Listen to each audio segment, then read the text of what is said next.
What's the deal? It's the boy Dwayne McClain at Dwayne McClain TV. And today I got a very special guest on the Don't Get Tucked In interviews on the interview series. It's episode 5. I got a very special guest, man. Roberto Conspiracy coming in to do his thing. You know what I'm saying? He's in the backstage waiting. You know, just got to give him his grand entry. You know what I'm saying? The man been putting a lot of work. I think he worked harder than me. I think he does. You know, he put out. I mean, one time there's a story that came out, and he had that bad boy out way before I did. I'm like, damn, I gotta keep up, you know. But I want y'all to all go subscribe to Roberto Conspiracy. He been doing this thing, man. You know what I'm saying, man, working hard. You know what I mean? What's the deal? What's going on, everybody? What's up, Doobie Master? They are late. Y'all know it's posted later. So it's out to Dragon Ducky, 1KDV. You know, I checked out Roberto's channel. It was dope. I couldn't help but notice his eyes was dilated as fuck. Does he do psychedelics? I have no idea. I'm actually thinking about trying psychedelics. You know what I'm saying? I'm gonna pop some shrooms. You know what I mean? Let's just see what's going on. Shouts out to Narcotic Shannon G, Saucy Brandon Love Roberto channel. He does a lot of good work. Dwayne Fanatic. Think he good. All right, so now I'm about to add the legend to the stream, man. It's an honor to have this man on my channel, man, for real. This dude be working hard. All right. What's going on, man? It's a little glitchy.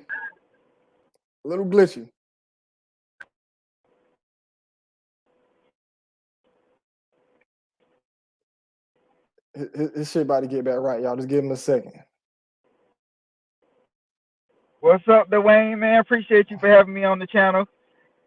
And a little glitchy. I'm sorry about that. Hey, what's going on? Hey, man, it is what it is, man.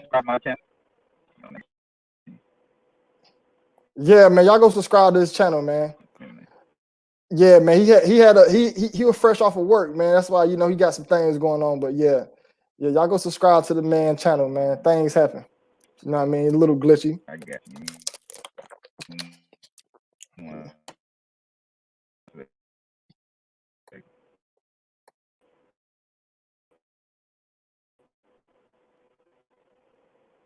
Killer Cam said, "What up? You've been watching both of y'all for a minute. Finally getting to see the Colander. Yeah, y'all gonna be seeing a lot of us, man. For real, we both gonna be working, man. We'll be working, man. You know what I'm saying? He about to get. Killer. You said what? Killer Cam. Yeah, they said they watched both of the channels. Watch both of them. Oh, that's what's up. Tell them to keep the support. We love that. I love hearing people say they support both our channels. Hell yeah. So hey man, people want to know, man, why your eyes be dilated, man. Hey, what's up, Sharice Sears? How you doing? I don't know if you heard me. What's his channel's name? I'm about to type it in there. It's gonna be in the chat. I wish I had a link. I'm about to type it in the chat, y'all. Gotta be patient, you know what I'm saying? I told him, you know what I mean? Hey, if it's up to him, he want to continue with it. He said, yeah, he down. You know what I mean? Gotta be patient. That's what life's all about. Baby Chains listening to y'all at work. What's the hey man? I'm about to come out with some Baby Chain t-shirts. It's going to say Baby Chain Gang. You know what I'm saying? And I'm about to sell y'all some Baby Chains, man. You know what I'm saying? Gonna get some. I'm gonna up the price. Buy some old cheap ones and up the price. Some old $100 Baby Chains, some 10-carat Baby Chains, and sell them bad boys for $300. Nah, it's just an idea in the works. If I can find me a decent jeweler, you know what I mean? I can be like the middleman, because that's all y'all do when y'all go to a jewelry store. Y'all go to a jewelry store, y'all be paying up the prices. The prices be high as hell. You know what I'm saying? Collab with King Von. Man, King Von about to be on my channel. Y'all, I have black. Okay, that's better, man. Hell yeah. So all right, there we go. Yeah. You good now? Yeah. You see, all you got to tell them, man. It's all about patience, man. Yeah, it's all about patience. Patience is the key. You was in a bad spot. Is the key. Actually, I was trying to. I had hopped on the hotel Wi-Fi about my job, so I just took it off Wi-Fi and just got on my own thing. Oh man, you ain't got unlimited. But this seems to be working much better. Yeah, I got unlimited. I'm just so used to Wi-Fi. It's just a natural instinct. My phone, it automatically connects to the Wi-Fi because I'm always at work, so I use the Wi-Fi all the time. My job Wi-Fi is trash though, man. Straight Hell garbage. yeah. Hell yeah, man. Hey, but out the gate, I gotta ask, man, you an Android user or iPhone user, man? Oh, iPhone. I ain't messing with no Android. Oh Not messing shit, with you no gonna do us like that, man? I'm an Android. Android user. I'm an Android user, man. Hey, Damn. I have my now when I was doing Android, I'm not gonna lie, you couldn't pay me to go to iPhone. But the moment I got an iPhone, I was done with Android. Done. Damn. See, the You know, Android got portable memory. I You, can't you leave got it. iPhone. That's my baby. It's stuck there. We Yeah, together for life. yeah, But I never get where I came from. that's what's up, man. Yeah, see, Never forget where I came from. I keep the Android But because it ain't got nothing against that y'all Android expendable users. memory. It got that expendable memory. Hell yeah, that's why I need it. I need all the extra memory I can get. Yeah, I got that Galaxy. You know what I'm saying? You gonna get the 12? This dude, what? This dude off the Can you hear me? chain. Yeah, I can hear you. It's a little laggy, man. You know what I mean? Hey, man, we can reschedule to 10 o'clock tonight when you get home, get settled. We ain't gotta. We can wait. That shit. We can do 2 lives. Get settled, man. You know, or shit. They'll talk to me all night, man. For real. His Wi-Fi is probably on. Yeah, your Wi-Fi probably on connecting to every damn every open Wi-Fi connection out there. How y'all liking the new setup? This is a sheet. I'm about to buy a backdrop soon. Unstable. He's saying it's an unstable internet connection. Hey, man, you need to be you be safe, man, driving that car. I'll be home in about 40 minutes. I'm gonna take. Yeah, man. Shit, I'm just gonna say he said he'd be home about 40 minutes. Hey, I'm about to text him. Be like, yo, just hit the stream when you come on. I'm gonna talk to y'all for about an hour.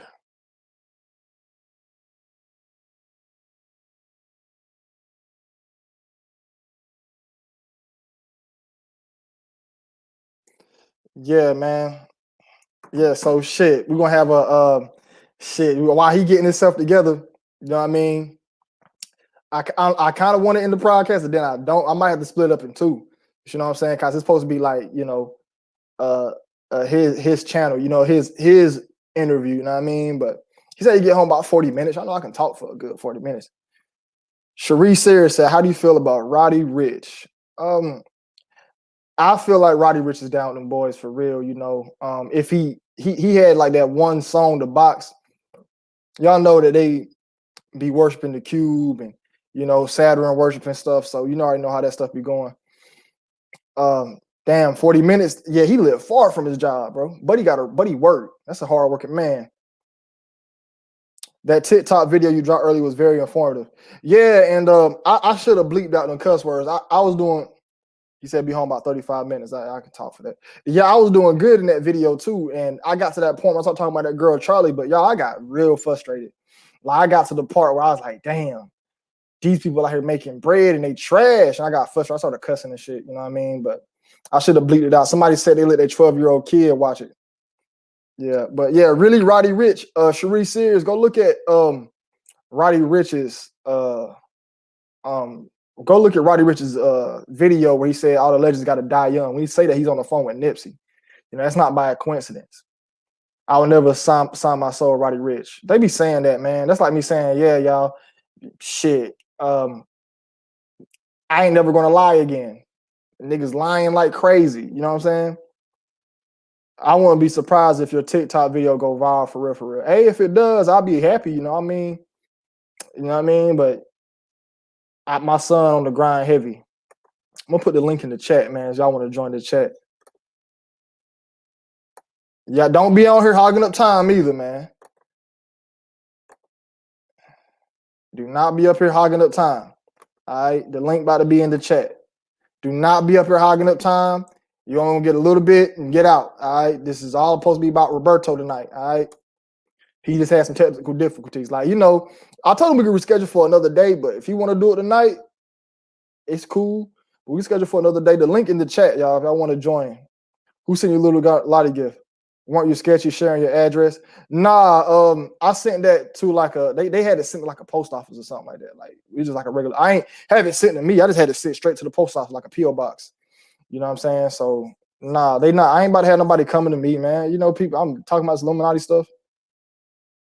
Roddy's anti-socialism album showed one-eye symbolism. Who we got on the stream? I'm about to add somebody to the stream. Who we got? What's up, one KDV? Oh shit, bro. Fuck going on with your head, man? Man, I'm cool. I'm thugging, man. Just chill. What else you do? What's up with you, man? How life treating you? Man, I'm cooling, bro. I watch your videos all the time, bro. All the time? Yes, sir. Yeah, this other dude, man. He on there. Oh, you do What's three? up, Art? What's Yeah, I up, can do man? 3, man. What's up? What's the deal, man? My bad, I'm over here looking crazy. I sent you the link to that book, that Time magazine on Instagram. Oh, that's you? The Secret Society. Let me see if I can flip the camera around. So I flipped through it real quick so that people can see it. Because I mean, it's on. Where we at? Shit. Turn it off. How do I flip the camera? Hey, Art, give me 1 second. Okay. 1 second. Hey, Eli Smooth, Roberto had some technical difficulties. He's gonna be on in 30 minutes. So I'm just bringing other people on, getting to speak to some people. Hey, one KDV, man, what you smoking on up there, man? It's a vape, bro. Oh, vape. I thought you had some gas. Nah, I got that right now. But Art, show me what you was talking about. Damn, I'm trying. I don't think I can flip the camera, but I'll just hold it like this. It is a Life magazine that not exposes, but it just say the secret societies. Hey, hold on 1 second. I got a magazine just like that. My sister bought it. Hold on 1 second. Hey, if my camera fall, don't laugh. This shit bootleg.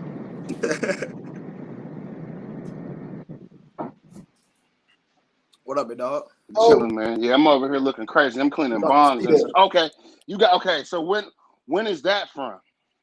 This is from National Geographic, man. My No, I'm sister saying bought me this. From when though? Like what year? What's the issue?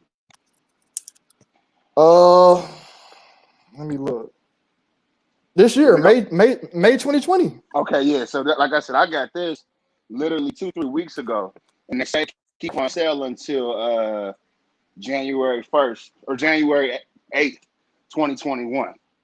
So it's like, that one, the one I got, it kind of just off from the beginning. You know what I'm saying? You open it up, and then as soon as you open it up, you see something in Latin, and then you see that guy in this one. So that's how I kind of knew that they was for real about it. But it go through all the societies, just kind of give people it's brief. It's talking about everything from the Golden Dawn to the Rosicrucians and everything, but it's just enough that it's kind of just like surface. Like, you know what I'm saying? You can see it and be like, oh, okay, like this is that. But then it's like for those who really, you know what I'm saying, equipped for it and built for it, you can kind of jump down that rabbit hole because it's just like it's giving you the names to each society. And then if you code with it, like I said, you start to research like who got the idea from what and everything, you'll find out that, that a lot of these people is connected to quote unquote orders and such. You know what I mean? And hell yeah. And it's the thing, cause it's like before I get up, I'm gonna drop something real right now, cause I'm probably a little bit older than y'all. I'm in my mid-30s. You know what I'm saying? I've been around for a little bit, and I love what you're doing, bro. You getting this information out to the kids. You're not to the kids. No, I'm not trying to be respectful, but to people that's younger, and it's good, and you need to be informed. But also, I want to tell y'all this: you need to learn white people's world history, because white people's world history has been rewritten, and they took it from us. So, just when you go back and you look at Roman mythology, came from the Greeks, but the Greeks got that from the Egyptians, and the Egyptians, you know what I'm saying, all of that, everything goes in. And just remember, like, don't be discouraged about everything that's going on with these police killing people, because at the end of the day, like, I don't know if you ever seen a movie, The Devil's Advocate? I have. Okay, so remember when Robert De Niro exposes himself? And he's Al like, Pacino. or Al Pacino rather exposes himself, like, look, don't touch, but don't look. Like, he basically told Keanu Reeves that it was like I'm, he's a legalist. I know the law. So it's like the Mm-hmm. devil not gonna trick you out of selling your soul. You Mm-hmm. can't do that because you have to willingly agree. And seeing like the way like because I was listening to the stream that you and the one dude did the other day, and Mm-hmm. one of the terms I was looking for was predictive programming. Mm-hmm. So it's like you know, something was to happen, say the White House blew up. Mm-hmm. Like we were like, oh shit, that was like what happened to Independence Day. So it's kind of foreshadowing to let you know, but it's like, see, every vampire movie, every series of vampires, Mm-hmm. the vampire can't enter the place until the vampire get permission from the person to come in. So Mm-hmm. that's the whole thing about how like legally everything is kind of trickery because it's like you got to watch Lovecraft Country I because watched it. see, okay, yeah. So the last episode was powerful, and that last scene, like me and my homeboy were sitting back and like, yeah, like they put a spell on us with that. But ultimately, what it was showing you was just the intention of magic, and magic is thought. So it's Mm-hmm. like black people in this condition in America because we've accepted a history that's a false narrative. Because like think about this, bro. Like let's be honest now. We can go back to the BC era, and we can go in Rome and Greece. We can see buildings and statues. We can see the Parthenon. We can see Mm-hmm. the Leaning Tower of Pisa. All these places, Mm-hmm. but we ain't seen one slave ship. Like where's one slave ship at? And I'm not saying it to say that like slavery didn't happen because it did, but it happened in a different sense than how we are told about it. Mm-hmm. Because in reality, like black people were here first. We were in America already, and it was a faction of black people who basically sold us out and was Mm-hmm. in cahoots with other black people that were selling black people out in Africa. And that's how the whole history and course of the slave trade happened. So then, like, Hell where I'm yeah, going, we the Indians, bro. yeah. So, but where I'm going with this is, so it's like black people is still considered 3/5 of a person, and this is legal, and this is because of the 13th Amendment, the 14th Amendment, and the Dred Scott ruling. And more importantly, the Dred Scott ruling because Dred Scott was a slave in Missouri, and the master had been beating him, abusing his family, abusing his Mm-hmm. wife and his kids. So he killed him, and he played self-defense. The state of Mm-hmm. Missouri said, "Okay, yeah, that's fine. He's off." But then it ended up going to the Supreme Court. And the Supreme Court shot it down and said, "No, you're a slave. You don't have full rights, so you don't get the same rights as white people do." And they killed him, so he died of murder. You know what I'm saying? But long story short, like fast forward now, okay, I might ruffle some feathers here because we all have these ideas of these Hey, heroes. Art, hey, Art, hold on one second. Hey, is it KDV? Hey, you good up there, bro? I know you got a chance to speak. You good? I'm chilling, bro.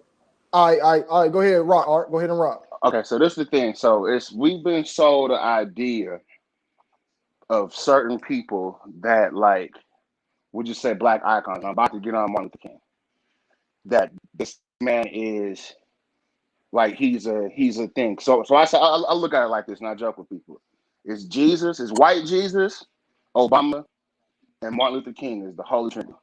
Can't say shit to them about black people because that's gonna turn them off automatically. But then where I'm gonna go with this is because I'm kind of I'm talking around. I'm sorry I'm just skipping, but I'm gonna tie everything up for y'all. All right. So it starts. Okay, the point we're gonna go to is the talented 10th in America. So this was W.E.B. Du Bois, basically versus Marcus Garvey, who had the Back to Africa movement. So Marcus Garvey's platform for Back to Africa was that black people was gonna go back to Ghana or one of the countries in West Africa, who was gonna live off the land, build our economy. Like they had like rice, or they had like not rice, but like rubber trees, all types of trees and minerals. So now inserts W.E.B. Du Bois. W.E.B. Du Bois was backed by the Carnegies, the Rockefellers, the power, like the banking powers at the time, like you know what I'm saying, the quote Mm-hmm. unquote them people as we would call it. And he was backed by them, and they were basically he was pitching the no, we don't got to go to Africa, we to go back to Africa. We can stay here and we can build from here. So Mm-hmm. ultimately, the white people that funded him went back and bought the land of Africa. But Mm-hmm. see, W.E.B. Du Bois was propped up because of, we'll just say, the networks. We'll say Freemasonry, quote unquote, and the fraternities and sororities, right? So now fast forward to Martin Luther King. Mm-hmm. Martin Luther King was an agent of this agenda the same way W.E.B. Du Bois was, because Martin Luther King was actually born Michael King Jr. His father was Michael King, but through a lodge, I was just putting air quotes, they were told to change their names from Michael to Martin Yeah, a because lot of they people would, don't know that. yeah, because they would be used for the great work. So Mm-hmm. now this is the point I'm getting to, right? When we get to the civil rights era, segregation in the South, basically, it's legal, right? But as a result of segregation being legal, and in the process of segregation started after war, after the Civil War. You know what I'm saying? During the what's it called? Was it the I can't think of it right now, but it was this period of damn, where they was putting the South back together. And see, a lot of people don't know that black people were Democrats, right? Or not Democrats, but Republicans rather. And see, like there's many chapters of the Ku Klux Klan, but the first chapter of the Ku Klux Klan was the American Knights of the Ku Klux Klan, which is the Mm-hmm. ones that they show in Forrest Gump that started in Stone Mountain, Georgia. Now, see, the Mm-hmm. Ku Klux Klan was not just particularly terrorizing black people; they were Hey, terrorizing. bro. Hey, bro. You kind of going all over the place. What's the main point Okay, you're trying to well, get no, to? I'm just trying because I'm talking about how basically all of these groups are all a part of it. So, like, basically, bottom line, okay, Martin Luther King, like, okay, so what I was saying about Jim Crow, or the Black laws led to Jim Crow, but that switched the from Republicans to Southern Democrats. So now Mm-hmm. insert Martin Luther King and civil rights, right? Okay, so you look before civil rights, you got Black Wall Street, right? You had black Mm-hmm. communities across America that was thriving by necessity because of Mm-hmm. segregation, because black people couldn't shop at white businesses, so we had to support our own. So Mm-hmm. basically, what Martin Luther King did was he integrated black people into white America without an economic base and an economic plan for black people and black business. Right. So it's like, I mean, and I guess what I was gonna say was, it's like you look at how, all right, America as a whole right now, we don't have no exports. The only thing America exports is culture and Mm-hmm. and style and fashion. But black Mm-hmm. people have birthed that from the beginning. And it's like Mm-hmm. I'll give y'all, like, a little Easter egg for y'all to look at. Like, go look at John Anslinger and William Randolph Hearst, and why, like, weed being illegal has more to do with race than anything else. But what I'm Mm-hmm. saying is, it was like, so I live in Indianapolis, Indiana. This is one of them up north cities that's down south. Politically, like, this was a place that people escaped to. So during segregation, it's a school called Christmas Addicts, and like that was one of the only black schools. Like that was like one of like one or two black high schools or schools in the city. So people would come from miles around to go to school, but these teachers could have been professors at Purdue or Indiana, but because of segregation, they couldn't. So now these kids from kindergarten to senior year in high school is getting college level professoring. But like I said, that was during segregation. Then now you get desegregation to happen, and ultimately, like, black people marched, fought, and died to join the party that oppressed them. And now fast forward to today, that's why everything is so messed up, because it's like, I could give you some tidbits and just show you really, like, You you watch hit. you watch a lot of Dane Calloway. I mean, I'm hip. I like Dane for the history, but it's just like I said, like, I've been getting the knowledge on YouTube, like, real shit, since like 2008, bro. Like, because Yeah, really kind of everything you just harped on. Dane Calloway had like a video like the other day about how we was doing good in the 1870s. In the 1870s, we was in Congress. You fast forward 1960, we're nowhere. Now there's no black people, and and it was like how the Democratic Party makes all these issues for votes. The KKK, the cop killings, all that, just so we can vote for them. and that's what I was gonna say about the KKK when I was getting to that. Like I said, their goal was to terrorize Republicans, because that was the whole thing. They was killing black people and white people alike, but because and that was just to, like, instill fear. Like, oh, okay, like, they know if they go vote black or white, we gonna kill them. So Mm-hmm. then that's how, when they got into, they took over the South, then it was like, okay, we're gonna write the black laws. And the black laws was laws that made it illegal to do certain stuff, loitering and everything. And that's where Jim Crow came off of, was off the back end of that. But it's just like, I'm just Mm-hmm. saying, like, everything is like systematic, and it's like, I guess the point I'm getting at, like, why I asked you about Lovecraft and all of that is is that like, see, like these people are initiated into a thing that requires energy, right? And it requires blood, but ultimately the ritual is energy. So like now, like this whole election thing, this energy that's being given off, TV is giving off a fear programming, which is making people react. So now we got polarity split between, oh, well, black people, you know, it's tension in America with Trump and with Trump supporters. But it's like, see, it's no Donald Trump without Barack Obama, right? And Obama was used to put black people to sleep and to make white people angry. Because see, like this is my thing, like when I really get into these talks with people and they want to be pro, you know, Democrat, I'm like, dog, I'm like, the media showed you what's up. The media control you. The media told the world from January 1st of 2016 to November 1st, 2016, Hillary was going to win. Then she lost.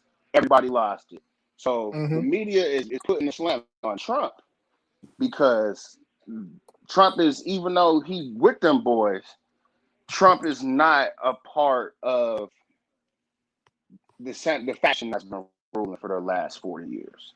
You know what I'm saying? Like, so to get into that, like that's the banking cartel. The banking cartel took over as we know it with Ronald Reagan. Like, and ironically, it's about to be a Showtime special that's going to drop on, I think, the 15th. And it's a 4-part miniseries. And they're just talking about Reagan. And it was some very telling stuff in the trailer because it's like the first thing to open up with him. And he's like, in order to be a successful president, you got to be a great actor. And then, like, fast forward, it's talking about how, well, yeah, Ronald Reagan getting in office didn't do nothing but benefit the billionaires and big power brokers of the world. Like, I can break it down if you let me, because it's like I said, it's gonna tie into everything. So, all right. So you watch Snowfall, right? No, I ain't watched that. Okay, well, you gotta watch Snowfall. Of course, it's glamorizing and giving you, you know, the drug thing, but it's giving you the real, like it's really the Freeway Rick Ross story. So basically, what's happening is, and this is like I said, this is Reagan. I'm gonna go with the timeline and fill everything in for you. So Reagan was the one, they were fighting a war with guerrilla soldiers. And this is going on at the same time in Colombia and Central America. So they had these guerrilla soldiers and they was backing these guerrilla soldiers over here while they was backing these guerrilla soldiers that was in Afghanistan on the foothills of Russia, which ended up being the Taliban because they wanted to fight the war from within. So what's going on in Central America, all the cocaine is down there. So basically the government was paying the Contras to go in and to try to overturn it to stabilize the government. It was paying them in guns and cash. And in return, the Colombians was giving the United States the cocaine. So basically the war on drugs is created because now when they would, because the whole thing was like Black Ops. It was a black budget thing. So it's off the books. It was a budget for it. But then now after it really get going, like, okay, we can't be spending taxpayer dollars rather to fund this war. So, okay, we're gonna get the drugs. So they're getting the drugs directly from Colombia and putting them into black communities. So this is the early 80s now. You saw Get Rich or Die Trying. And the most significant part of Get Rich or Die Trying was Click, Clack, Pow, Officer Down. That's a reference to when Pappy Mason allegedly, and I forget the other guy allegedly, killed the rookie cop who was sitting on Fat Cat Nichols' house because he was out on jail or he was out on bail for cocaine conspiracy. So that officer getting killed is what passed Senator Nelson Rockefeller to pass the Rockefeller drug laws, which was the ones that established the difference between powder cocaine and crack cocaine, made mandatory minimums, and then enhancement with guns and drugs. So now this is 86. So then, like I said, so now we transitioning from the end of the Reagan presidency into the beginning of the Bush presidency. So Ronald Reagan declared the war on drugs, would just say no. But then Bush came in and he started to enforce the war on drugs with the Rockefeller drug laws. So then as we get closer to the end of Bush's term, you got everything heating up in the Middle East. We go into war. But Bill Clinton had to become president in 1992 because Mm-hmm. it was no way the public would have allowed the Democrats or the Republicans to pass the Rockefeller drug laws in 86 and then the crime bill in 94. So insert Joe Biden. Now, see, Joe Biden, he drafted the crime bill, and they give you a footnote on everything. See, if you know, you know, most every major corporation in America that's incorporated is incorporated in Delaware for tax purposes. Okay, so now the crime bill is coming in when gangster rap is happening, but then you heard the story about the secret meeting that changed hip hop allegedly. These Mm-hmm. records, so now this is where Joe Biden kind of factors into it because by default, Joe Biden was in bed with the private prison industrial complex and getting Mm-hmm. kickbacks because he broke that bill. Like that's what I'm saying. Both bills passed unanimously. There's no way both bills don't pass unanimously unless every person that's voting is paid off by this prison industrial complex and get something in return. So then now we continue the timeline. Boom. We at the end of Bush, or at the end of Clinton. So the drug laws and everything is rampant. 3 strikes is terrible for black people. Then boom, 9/11 happens. Now keep in mind how I told you they was funding the Taliban the same way they was funding these paramilitary organizations in Panama. So now Right. we hit 2000, 2001, and everything is starting to come full circle because now you got the rise of the Taliban. Hey, See, hey, bro, you're losing everybody, man. You gotta okay, retract what you was shorten up everything you just said so everybody can keep up. okay, So okay. So real short. okay. So I was just talking about the drug laws. So I was just saying how the war on drugs was perpetuated by the banks. So then now Okay. now when we get to 9/11, the towers get knocked down. Everybody thinks it's about gas, but then you got to go over to Hey, Afghanistan. does this have to do? You said weed being legalized. Does this have to do with? You said weed being legalized has to do with race. Is this part of all that? Oh yeah, I mean, in a way, I'm just telling you how I'm just breaking down kind of the war on drugs for people, because like Okay. I said, we being illegal like that. I'd have to go back to that, but I'm gonna continue. But see, Yeah. Go ahead. Continue. so what Continue. happened was in the early 2000s, you see the rise of the drug cartels, right?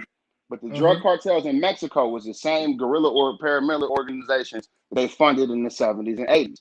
So at the same time we got the cartels happening, they go over in Afghanistan, but they burnt down the poppy fields and all the opium because see, that was how the Taliban had the money, quote allegedly, to come over here and conduct their organization over here because the biggest opium market in the world is China. So they were selling all the opium to China. So Mm-hmm. now this is Clinton. We getting toward Obama, and like I said, Obama, we had the opioid epidemic. So allegedly now what happened since them fields are burned down over there, all the drugs and all the cocaine still coming from Colombia through Mexico, but them cartels is making all the meth and all the heroin in Mexico to pump it into America. So then Mm-hmm. Obama's bailouts and then everything with Obamacare, and now we have an opioid epidemic. That was just the next phase of the war on drugs. And like I said, the war on drugs is a black budget thing that's now full. It's across the board because people, or the government rather, is making money off of this, and they've been making money off of this. But then that's why I just say how us being 3/5 of a person, how the law, we don't get the fullest extent of the law. It's because we are just a spoken will to continue the system. Because from the beginning, to, I mean, we're really not as much now. See, they got to change everything and reform prison reform now because too many white people going to jail for opium and all these drugs. And that's Mm-hmm. why they want to legalize weed because they understand, okay, there's so many people in jail for weed that's pretty much that's the drug that it's the most people in prison for is weed. But then Mm-hmm. it's a conundrum, and that's why it's like, see, Trump get in office, weed get legal, and we get prison reform. All right, Because like, bro. Hey, I ain't trying to hold you up. We yeah, got people that's waiting, cool. get in line. Yeah, But hey, I'll get them. not get to your point. I want you to get to your point so I can, get some people I on. just wanted. I'm just. I don't know if y'all can go back and rewind. That's I jumped all over the place, but I'm just kind of dropping breadcrumbs. I'm saying a lot without saying too much. So I mean, that's why I just like I'm just saying we it's the books and everything is stacked against us, and it's people in power that we feel like should help us or supposed to Mm-hmm. help us that aren't. And the only way we're gonna help ourselves as a whole is if we get armed with this knowledge and this information. And so like I said, I'll get off, but if you want to talk or whatever sometime offline, like we can Nah, do it. We bro. can. Real talk. All this information you gave out, man. We need to get you on the show, man. So hit my DM or however you Oh, contact yeah, me. For yeah, I ain't know it was you. People be it's hard to match the face with the YouTube. yeah, So hit me up on that, yeah. and I No, can bring you yeah. on, man. I And I hit you up on IG, you but that ain't. can you can get But I mean, all this out. that's why. So, but see, like I said, bro, like, I'm at a point where it's like I said, I kind of like I'm in my 30s, so I'm Mm. almost stuck in my ways. I could get it out there, but see, it's people like you. You got the platform, and that's why it's just like and like I said, I'll hit you up on IG and we'll talk, All right, bro. and we'll go from there. But yeah, I'm gonna stay on. I'll probably hop in the chat. I'm about to All right. continue to clean my bong, but I just hopped on because it was here. Like I said, sorry, Hey fuck man, every, you hot. You hot as hell. Nah, yeah, but see, I was people, people want to speak. We got other people in the chats want to talk as well. But you yeah. know what I'm saying? What your main point was that they are using the drugs to keep this whole race thing going, right? Yeah, and that ultimately, like everything that's stacked against us is because, like, we who they really are. If Okay. you get what I'm saying, so it's like I kind of went all over the place and spoke about everything within America, and that's why, like I said, I kind of jumped all over the place because it's like I already know, bro. You got a following, your platform growing, so them people watching you, G. Like you know what I'm saying, like Yeah. real life. So it's Yeah. just like I'm pretty sure they jealous too. They like, damn, that nigga's so handsome, he's so cool. yeah, Damn, I wish I could be cool as him. for sure, but I'm just saying though, but it's like I'm just kind of putting this out here because it's like I said, if people go back and listen to what I'm saying and you kind of write down some stuff, you can put it back in order and you can get what I'm saying for myself, but for yourself. But I definitely hit you up. I'm gonna let everybody else get on here. All right, man. You hold it down, man. I appreciate your time. Thank you. No problem. You too, bro.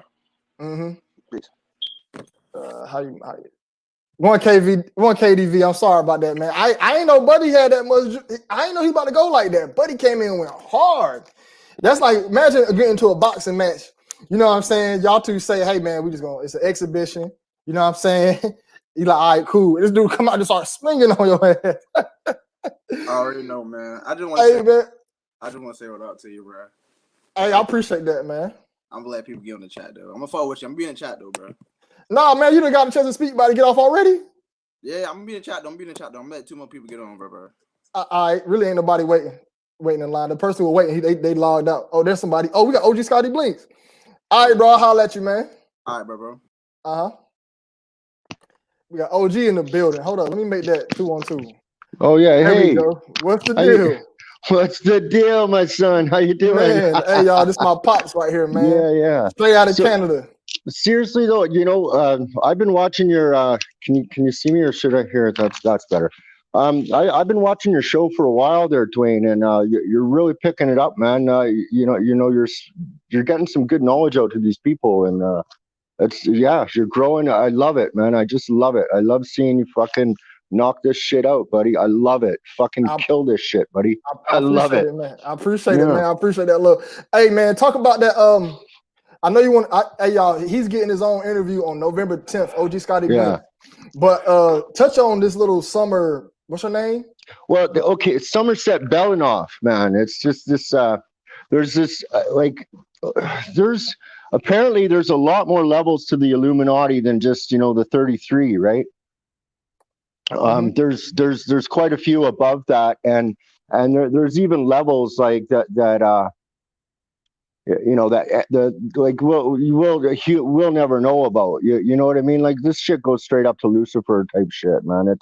It's creepy as fuck as far as I'm concerned. But yeah, there's this lady, Somerset Belanoff, and apparently she's got so much pull that she's like bigger than the queen and shit. And there's few people that are like that. In these secret societies, I'll be talking about one guy when we're doing our interview, a guy named William Shepard. But it's like a lot of say certain actors or whatever. You think one guy is above the other guy when in actual fact, because of their club that they're in, the other people have a lot more status and so forth. And it's interesting to see some of that. But apparently there's this woman and her name is Somerset Belanoff. And yeah, she's a really, really high up there. I don't have really any of my notes with me or anything, but yeah, she like who the just a lot. Oh, Putin. Putin says he's scared of her. Vladimir Putin, yeah. But the one thing I kind of wanted to say, Dwayne, is you know, I like how you're talking about the Illuminati and music and so forth, because that, my friend, is a complete plan. I wish I would have known how sinister music really is when I was young. You know how much of an influence it has, and how like these, okay, like a lot of these, you know, like you heard about the secret meeting of the rap bands or the rap for the jail and all that, right? Yeah. Well, this shit it goes on, man. Like these record labels, they're very powerful. They're owned by the same people. They promote, you know, they promote evil things, and it didn't just start with hip hop, man. I mean, this shit goes way back into rock and roll, like into Elvis and the Beatles, and that's what I'd like to talk about. I kind of went on. It's more like on the 10th because I'm still doing some notes and shit. But right, really, how much the Beatles were controlled by, you know, it wasn't necessarily a natural organic thing. And the whole 60s scene, you know, the acid and all that shit, that was completely a CIA operation, part of MK Ultra, 100%. And that's what gangster hip hop is. It's the same fucking thing. Yeah, because people don't know that the same thing that hip hop music doing is what the rock music did in the 80s. You know, rock music brought the world this right here. Yeah, the rock music brought all that crazy devil shit, and now they doing it with the same thing with hip hop. It's the same as that thing, just different. What they're trying to do is, okay, way back, like I'm 50 years old, so I can remember the family still. You know what I mean? Like when I was young, if somebody was getting divorced, it was like a family was getting divorced, you found out about it on your block. You know what I mean? Yeah. Like it was not now. Every family is this fucking single parent family. That shit dead. That's a plan. That was by design. Yeah, because they know when the family's strong, it raises a different type of people, you know, a different generation, you know, when the family's strong. It's science that having both parents in the home. 100%. And so hey man, so with music, how much it influences people, especially with the music, the hippie movement, and that it's all a Galilean dialect, right? So these controllers, people, whoever the fuck it is, I mean, they got this shit down to numbers and gematria, like what Zach breaks down. And like he's hard to listen to, man. Like if you got to have a mind for math, but he's good. He fucking points it out, and it's based on narratives, right? On how, you know, because the one thing with these people is they have human nature. They're, you know, they argue amongst themselves. You know, these Illuminatis or whatever you want to call them. They do argue. Yeah, they do argue amongst themselves. I mean, human nature is to go for money and power, and you know, it seems like in every TV show or everything, it's about fucking somebody over, fucking over your best friend, fucking your friend's wife. You know, it's all just it's just planting in your brain, right? Yeah, and you know, and it programs everyone, and it's. Hey, OG, save it for the 10th, man. Save it for the 10th, man. Yeah, dude. Yeah, sorry, man. I'm gonna start getting into shit. You know, straight up, man. Dude, I love your fucking shit, Dwayne. You're really putting it out, and you know something. You got this, man. You got this. I fucking love it. All right, thanks. Hey man, thanks for coming in. All right, guys. Hey, the 10th, man. Y'all be seeing OG Scotty. Yeah. Thank you. I got the thing about the Beatles. I want to show you how Paul McCartney was replaced by another Paul McCartney. It was basically a Tavistock Institute creation for culture. Okay. So we'll talk about that. Hey, what's that gas you blowing on? What you blowing on? It's King Kush. King Kush? Yeah. That sounds good, man. That sounds good. I'm up in Canada and BC, man. We you know, even before you know, this legalization shit, we're doing ounce for ounce, you know, across the border, right? You know, like we got the good weed up here. I'm gonna come up there. Hey, I'm gonna come there. We gotta come check you out, man. But hey, thanks for coming on, OG. On November 10th, we'll be seeing you. Thanks. Yeah, the 10th. We'll talk to you then. All right, Cheers. hold it down. Bye. It's my pops, man. Shouts out OG Scotty Blinks, man. Smoking that King Kush. That's what's up, man. Y'all stop being rude, man. Y'all some rude ass individuals in the chat. I see y'all over there talking shit. Hey, I don't know why these messages be held for review. Like there's some messages I'm not seeing in my chat. Like I'm seeing, like I got my phone here, right? And I'm seeing the messages, but I don't see them pop up in my chat like that. I'm like, yo, by certain people. I'm like, why ain't they popping up in my chat? You know, Roberto still said he's still gonna come on. I'm about to text him now saying, hey, yo, you good? You know what I mean? See if you can come on. And I will have this time stamped in the live, you know, when this video uploads. You know what I mean? I just didn't want to come off and then delete the video and then come back and make another stream. I'm like, you know, get this chance for people to come in, you know what I'm saying, and speak, you know what I mean? You know, Roberto, he be doing his thing, man. I'm telling y'all, man, he the one who told me, I got that juice from where as soon as the story dropped, we need to do it. The first time I ever did it was when Lil Nas X came out as gay. And that's when the first time I ever got like a flag, man.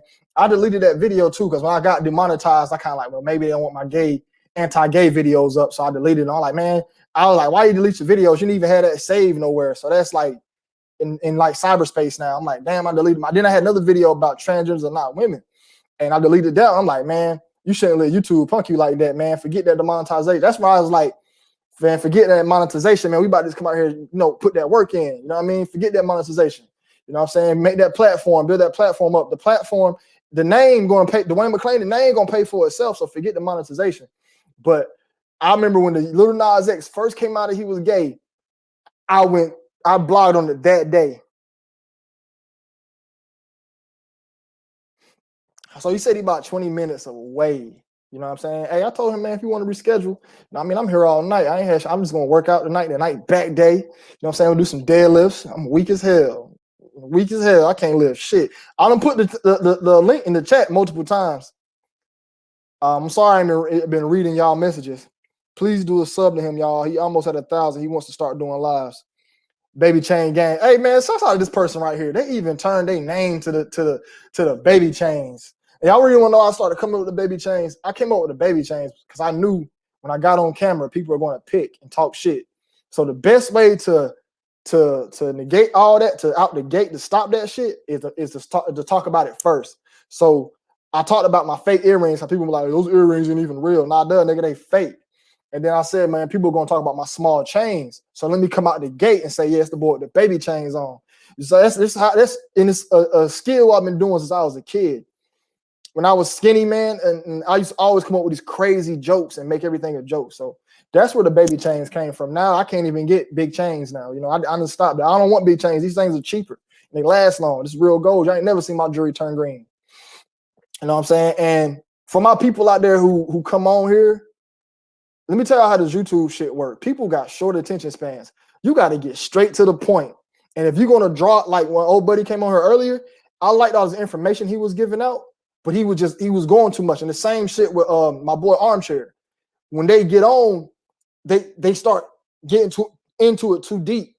You know, you got to get straight to that point to keep people engaged, because say I'm trying to talk about this water, right? And I'm going to tell you how the water got into this bottle. Instead of me saying, hey, the company got the water from a spring and filtered it and put it in this bottle, I'm going to say the company drove 15 bulldozers and they had this machine that got the water out. And that machine was made by Bill Gates. And then Bill Gates in 1988, he was doing something else. And when they used that water machine to build out that water, there was fishes everywhere. They had to clear out the fishes. Y'all see that?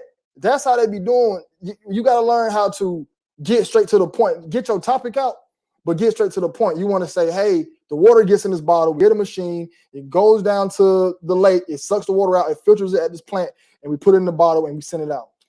I'm telling you, they'd be like, hey, it goes to this plant. Now the plant, the manager is this guy, and the store manager is that. I'm like, it's a way of how doing things.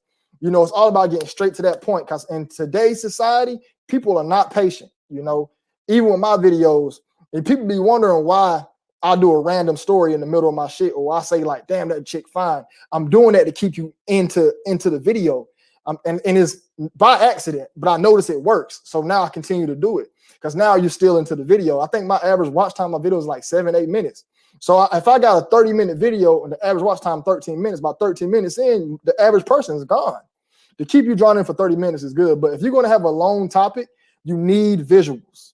That's the only way people are going to talk. That's why when I do Illuminati breakdown, I try to give you pictures, pictures and the music. It's all going to keep you sucked in. You know what I'm saying? People got to learn that. It's real hard. Scotty, good interview, bro. Eric Brown, hey, bro, you think there will be a lot of satanic symbols on Hip Hop Wars tonight? Yes. Can't wait to do a video on it. Shouts out to Doobie Master. I'm more tripping.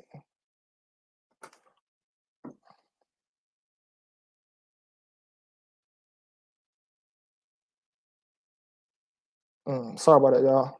I got somebody waiting. Hold up. He ain't got his camera on. I got somebody waiting.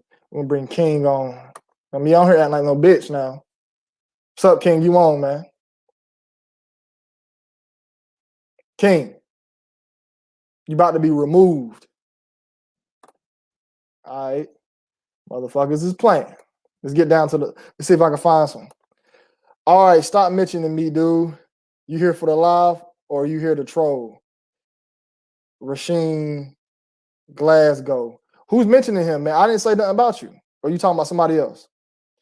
Yo, Dwayne TikTok vid he dropped today was hilarious when he was roasting how they was dancing. Yeah, man, that shit trash, man. 80 million subs, 80 million followers to do this. I can do that and I can't dance. I'm like, oh, this shit trash. No rhythm. Y'all, I can't dance. I have no rhythm. Zero. White people, deaf people, a paralyzed man, a tree can dance better than me. Then people on TikTok be like, I'm like, yo, what the fuck is this shit? You got 80 million subs? The fuck out of here. Hey, whoever trolling my dude Rasheen, man, y'all chill, man. Y'all trolls, man. Y'all do y'all thing, get these trolls out of here. Let me see what they talking about. Might be like a 2 hour, you know what I'm saying? Bro, that was perfect. Dwayne stupid. What up, B? Don't get tucked in. Armchair in the building. Shouts out to Armchair, man. Y'all start being mean to my guests too, man. Don't stop being mean to my guests, man. What channels the BET Awards come on? Who still watch award shows? Nobody gives a fuck about award shows, man. They dances be trash. Y'all talking to a dude who professionally watch women twerk. You know what I'm saying? When I watch a woman twerk, I'm not looking at it to get aroused. I'm sitting here judging to see how her butt cheek can move, how many waves that cheek can move. Is she doing it with the rhythm? When her ass go down, it's her back arch. I'm sitting here studying. I've been studying twerking so long that it's now a profession for me. You know what I'm saying? I'm just sitting here like, she's doing that wrong. When I see these white girls on these videos twerking, y'all talking about a dude who about to go crazy. I'm like, no, this right here is trash. Trash. Stop with this. When I be seeing these people right here, no, man, this shit is trash. We got at K Dream Chasing coming on. What's the deal, man? Don't be on no bullshit either, man. Turn your mic on.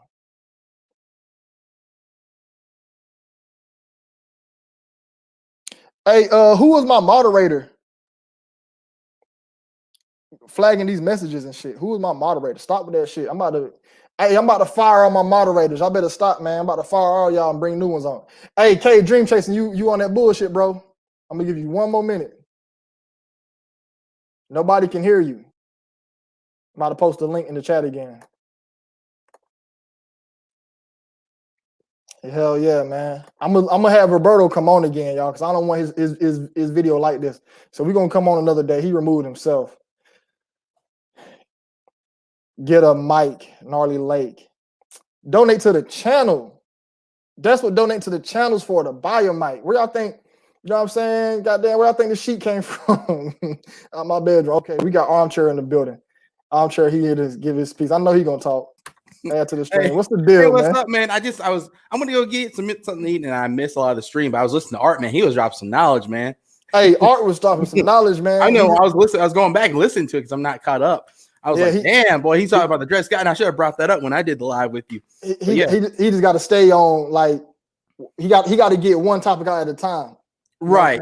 And he brought up a good point of the 3/5 of human being, because it came from the star. A star, 5-pointed star is, we have our head, we have two arms, and basically they're saying black people don't have no legs or something, because we're 3/5 of human being. We were like missing legs. But yeah, man, that was like, he dropped some mad science, man. And I heard that there's a book going on called Before Columbus, man, where it's about how that evidence that black people were in America before Columbus and all that bullshit.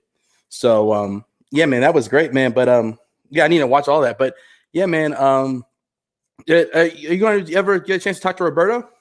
Yeah, Roberto coming on, man. He at the crib. We gonna do another episode too, because he said he'd be around 9:30, maybe a little earlier. So he about to come on in a little bit, man. You know what I'm saying? Yeah. But I got people waiting. Mr. Armchair, you're already famous out here. All right, famous. Okay, yeah, I'll get off, man. I want to say good job with that the TikTok, because I don't watch that TikTok shit.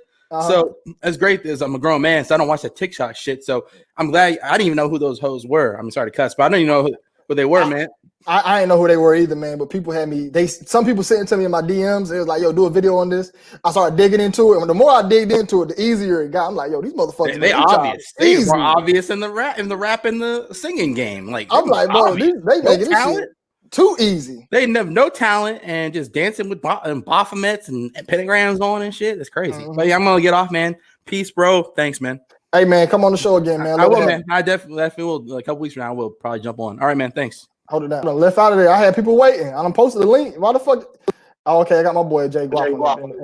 What's the deal, Dwayne? What's up with you, man? Shit, chilling, sipping. Where the hell you from?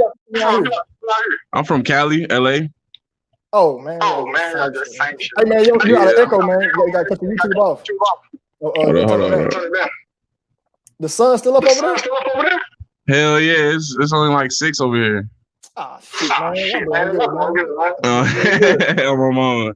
But shit, I was watching the fucking chat and shit. Like, oh boy was dropping jewels. But what I wanted to talk about was T Grizzly. Like, I feel like he had his aunt sacrificed, because like I was watching this. I've been watching like a lot of like documentaries and shit about this shit, and like he had posted some shit on Facebook talking about like how like if his aunt was to die, like he like wouldn't be able to like to live on or some shit like that. And like I swear, like a year later, like, you feel me, like his aunt got killed, and it's like he left the scene. Like why you ain't stay with your aunt? Like why you like? I mean, like I'm not immediately the scene. I'm saying like when his aunt had got shot up, or whatever, like I guess he got off the car and his driver just drove his aunt to the hospital, and it's like why you not with your aunt going to the hospital? You feel me? Like why is this just your driver? Like it's all this shit is weird, bro. Like hell yeah, that shit is weird. Like people don't be thinking about that. Yeah. Hey man, you still got the YouTube playing? Nah. That shit got a bad. But it is what it is. Hey, but they be it's all, people always got relatives about. But the relatives that get mentioned on the TV, those are the ones that are sacrificed. Right. I'm telling you, I guarantee you, TV that had a president die, a sister, but they don't get mentioned because they not the sacrifice. But his aunt, he probably getting sacrifice because that's why she got mentioned. Yeah, that's all I wanted to say. You feel me? Like, just keep doing what you're doing, man. I'll be on your shit heavy. It's like, hey man, you got to do rag on, man. You got to wave. Nah, my hair long. I'm growing my shit out, man. I got curls and shit. You gotta be a dread. Yeah, I'm trying to get braid. I'm really trying to braid my shit. You feel me? I'm trying to braid my shit. Y'all be on Pop Smoke, Nifty Hustle shit. Yeah, some shit like that. You feel me? Just gotta let my shit grow out. But yeah, nigga, like, keep doing what you doing, man. Like, I was fucking with you like the first day you dropped. Like, hey. Oh yeah, I've been since what, like 300 subs? Yeah. I've been seeing that name for a minute, man. Yeah, so yeah, man, I'll fuck with you, man. Just keep doing your shit, man. Hey man, I appreciate it. All right. Hey, what do you mix with, man? J. Cole? Nah. He damn. I'm trying to think of light skinned people. If I didn't have an echo, I'd have roasted them. Y'all come on the stream, you get Dream chasing, you in the building, man. What's up? My dog, you can hear me? I can hear you, man. What's up? What's good, man? Shit. Oh shit, I think my shit done fucked up. Nah, we can hear you perfect, man. Nah, I can hear you, man. Road and shit. Fucking, I mean, just coming through, showing love, man. I mean, appreciate what you're doing, dropping the gems, opening the people's eyes, waking everybody up for real. I mean, I ain't gonna say too much because I already know them. People done caught on to you. If we caught on to you, man, the people like if they caught on to me, man, they jealous. They're like, damn, man, how the hell he's so damn handsome, man? He's so damn cool. Damn, want to be just like that nigga, man. Damn. Nah, but where you calling out of? Shit, fucking, I'm out in CT. Connecticut? Yeah. Man, I heard y'all got good pizza out there, man.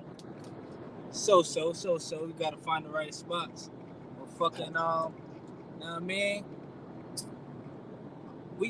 I hit you up on Instagram and shit, but fucking, like I said, I don't want to say too much, but I know I did have a question for you, fucking, though, like, what the, in your head, what's the number that, how you do this shit full time? Because I know you ain't doing the monetizing and shit, so, you know what I mean? If the people really knew, I figure they'd support if they knew, you know what I mean?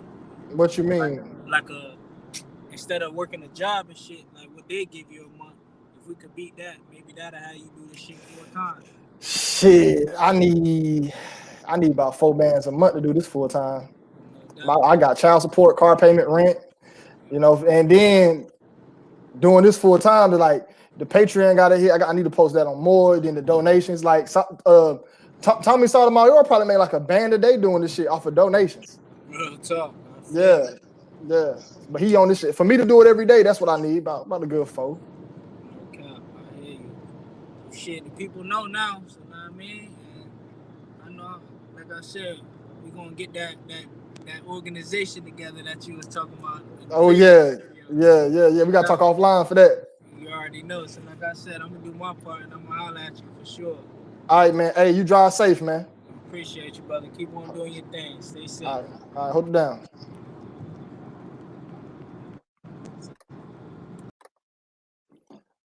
We got Lord Breeze in the building. That sound like a dude who got like the Lord Breeze sound like a king or something who have like if he was a superpower or a superhero, he's named Lord Breeze, but he farts. And it's like the most powerful fart. Like, yeah, I'm Lord Breeze. You know what I'm saying? Add to the stream. What's the deal? Yo. So that's that breeze, man. That's that breeze. Lord Breeze in the building, man. You know what I'm saying? He ain't got to speak. He on here like, yo, man, fuck this. I'm quiet, nigga. Something Lord Breeze, nigga. You know what it is.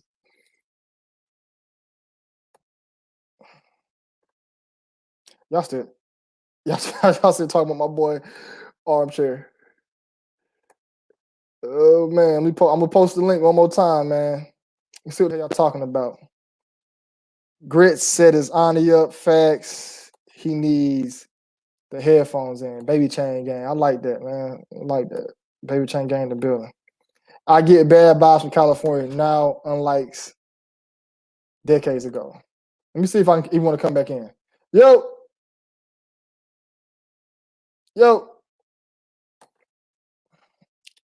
How your damn echo louder than you, bro? Oh my God. Bro, I'm in my living room, man. I ain't in no studio. You know what I'm saying? I ain't in my closet. You know what I mean? Echo loud as fuck. Sound better? Dwayne hate dreadheads. A man named George. Joe, I don't hate dreadheads, man. It's not a real beef. Only thing I hate about dreadheads is dreadheads be getting dreads and they be doing this stupid shit. They be like, and then they want to pin their dreads up and get them freshly done and take these pictures. I hate them. Every dreadhead got a picture like this right here. And the dreads be pinned up. Whenever a dreadhead get fresh dreads, he take pictures. And then it's a hating thing because I be around females. They be like, oh, he got dreads. Oh my God, dreadhead. I'm like, bitch, shut the hell up. That nigga had this. He be ugly as fuck. Shut your ass up. You know what I'm saying? I'm telling you, I'm pimping dreadheads out. I'm coming up with an app, meetdreadheads.com. I'm pimping them niggas out. And I'm gonna be a billionaire. Because I'm gonna get the dreadheads all the time who do this shit. That stupid shit they be doing, I'm gonna get dreadheads to do nothing but take pictures and we gonna advertise the app. Watch, nigga. Watch. You know what I'm saying? A dreadhead took my hoes. I done lost two females to two different dreadheads. You know what I'm saying? I'm telling you, when I was in college, there's a chick I was talking to, and I wanted to talk to another chick. So I went and broke up with this girl, and she broke up very easily. There was no why, what, I don't know, why are you breaking up? None of that. The same day I go to the cafeteria, I see her with this tall dreadhead nigga named Slim. I'm like, you fucking Slim? He fucked everybody. You know what I'm saying? Then I got a homie, man, he ugly as hell. His lips look like this right here. Now imagine a nigga whose face is this. His lips, his face is 80% lips. He was ugly as hell in school. Grew his dreads out. Now he take pictures like this every day. I like, man, you showing off your dreads. Y'all be having the shit pinned the fuck up. Dreadheads, it's just their lifestyle be just aggravating me. As soon as they come around, they want to do this shit. Nigga, if you don't get your motherfucking ass away from me with that bullshit, then they be dirty and shit. Shit. If you got dreads, man, you know what I'm saying? Big ups to you. He got to speak up. I needed a Scotty vid today, so this worked. Thanks to you, Papa Scott. That's what's up. Shout out to Pop. So where the hell? Damn, I'm way behind. I'm way behind in the chat. Dwayne, you was cute when you was rocking your hair. I might grow it back, man. I might. You know what I'm saying? The hairline, you know what I'm saying? But y'all, these waves, this is the best they ever looked in my life. You know what I'm saying? So I'm not ready to get rid of them. I'm not ready to get rid of them. You know what I'm saying? King Von and Little Dirk are twins. Hell yeah, man. 40 people give $100 a month. That's $25 a week. That's like, bro, King Royalty. People ain't doing that. People are not doing that, man. They not, bro. Shouts out to Althea, man, and Zay. Zay send me money all the time, man. Shouts out to Zay. He send me money. Even if it's $3, he only send like $2 or $3, but shit, that should be highly appreciated. You know what I'm saying? Althea, she be sending like 35 every week, every 2 weeks. Shouts out to her, man. You know what I mean? But yeah, people are not about to be sitting here. Bro, people cheat. Only way somebody will pay you, man, is if once my channel probably get bigger, they'll probably support it. But see, this is how they look at it. 14K subs, they looking at it as if, nigga, I could do the same thing. You know what I'm saying? Why should I pay for that? Go to these channels who got 100,000 subs and watch their super chats. They be getting $100, $200, $300. Because people are susceptible to the concept of you being famous or having money. So they're going to be more willing to do stuff for you if you have a bigger platform. 14,000 subs, the average person will look at that like, hey, I can get 14,000 subs. That's just really what it is. So I don't pretty much expect nobody to ever be paying me. My goal is pay me by the end of 2021, maybe 2022, I can be doing this full time. But I got a lot of work to do. I got to continue to build on the Patreon. I got to continue to work. And one thing I noticed that I do that not other people do is they get real in tune with the audience, you know, bringing them on, doing the shit, speaking to them. You know, I try to get to my Instagram as much as I can, writing y'all back in the DMs. It just, that should be flooded. That bitch be flooded. You know, but let me read some questions, man. Roberto's still coming on. I told him, man, we might as well reschedule for another day. I asked him. Let me ask him if you want to reschedule. But shit, this shit gonna be titled with his name. Yo, Dwayne, I fought with your channel heavy. I like this question. What do you think about the BET Awards and BET period? I hate BET. BET ain't BET no more. BET used to really have our best interest when they was 106 and Park, Hits from the Streets, Cedar's World. Now BET is ran by the elites, you know, so they gonna be putting the agenda out. And now it's all about putting the agenda out, man. They really ain't got nothing for black people, man. And BET, I don't even know why they still a show. Like, nobody, black entertainment, like, come on, man. The hell out of here with that shit. You know what I'm saying? Like, I feel like it's all putting propaganda up, you know. They do the same shit. they push the same agenda, try to get black people to vote for Democrat. And here's the thing, man, why they want our vote so bad? Like, that shit's scary. It's almost like I said, how the Democrats be pimping us out, man, like how they be wanting certain things. You know what I'm saying? Like, it's weird. Nick Bean talking shit, dreads better than waves. They are, man. I cannot hate about the dreads, man. The dreads signify so, when you got dreads and a beard, nigga, you in the game. Women just gonna come until you start talking, and then they start figuring out that you lame. You know what I'm saying? I can't grow no beard. This is all I can grow right here. This shit be itching. But ain't nothing like a fresh cut, though. Ain't nothing like that. Whoa, pause, bro. What did I say? That was pause, man. If anything, let me tell y'all, man. Baby Chain, Dwayne good at stand-up. I can make y'all laugh on here. If I got in front of a crowd and the audience, I guess I gotta learn how to get to the joke quicker. That's all I gotta learn how to do. And I gotta learn how to tell jokes in repetition. So when I'm up there and see I'm on YouTube, I can take my time. When you on stage, I've been on stage before. It's like you gotta tell that joke, and you got maybe 10 words for each joke. Let me read this. You should talk about the man-made food shortage coming. We all need to stock up on food now. Yes, we do. I ain't got shit in my fridge. My shit empty as hell. Nothing about that. Dwayne, you hate when people go on here and say nothing?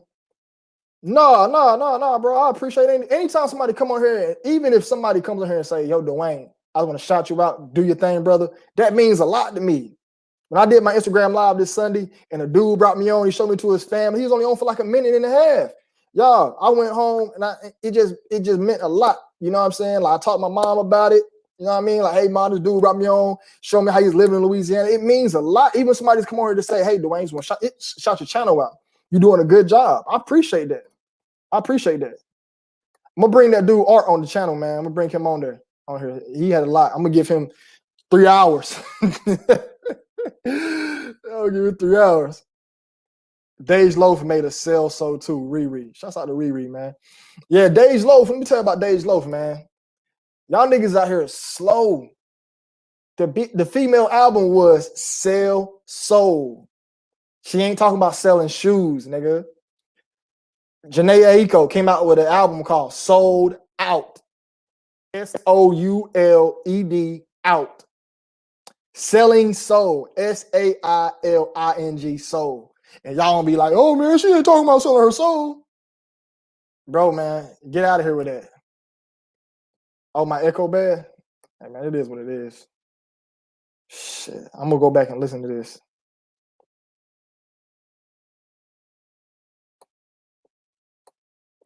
Lotto Ping at Baby Chains. Thank you. Lotto Pink in the building. Go subscribe. Oh shit, he back. Yo, we've been waiting on you, man. Man, that was a tough ride home, man. Hey, man, we've been waiting on you, man. The star of the show, he's here, man. Finally, we got Roberto Conspiracy in the building. Shouts out to you, man. I'm glad you made it home safe, man. Thank you, man. Glad you made it home safe. You got the babies to bed? I got one. My wife bringing the other two, so this the older one. I ain't got to worry about her. As soon as she get here, I'm going in the living room. I'm taking the laptop. I'm on my phone right now. I just booted up the laptop, but I want to get on as quick as I could. Hey, little Robertos. Say hey. Hey. Hey, man, that is amazing, man. You having your kids on here, man. I'm gonna bring my son on here next time. Not next time. Next time I get him, I'm gonna bring him on here and be like, I want a boy so bad. How many girls you got? 3. Damn. Hey, bro, you work too much. Your ass work too much. Yeah, that's what everybody say. You need to take go on vacation and shoot the club up. Cause you need some energy, man. When I had my son, I was working one job, I was smoking weed every day, and I was drinking, and I was just chilling. When I had my daughter, I was working 3 jobs, and I didn't get no sleep. And now that's when I made my daughter. Yeah, that's probably how it is, because being a store manager, that shit take your life away. You don't have no. Bro, and you working at a real job. You work KFC, right? Yeah. That's a real. People be sleeping on fast food. Fast food is the hardest job in the world, man. You on your feet 10 hours. Yep, I tell people that all the time. They don't be. I'm like, listen, especially when you the GM, that shit is stressful. I got gray hair and I'm only 30. Damn. So man, hey, let's get into it, man. So how long you been doing this YouTube shit? So I started YouTube back in, I want to say 2009, but I wasn't doing conspiracy videos.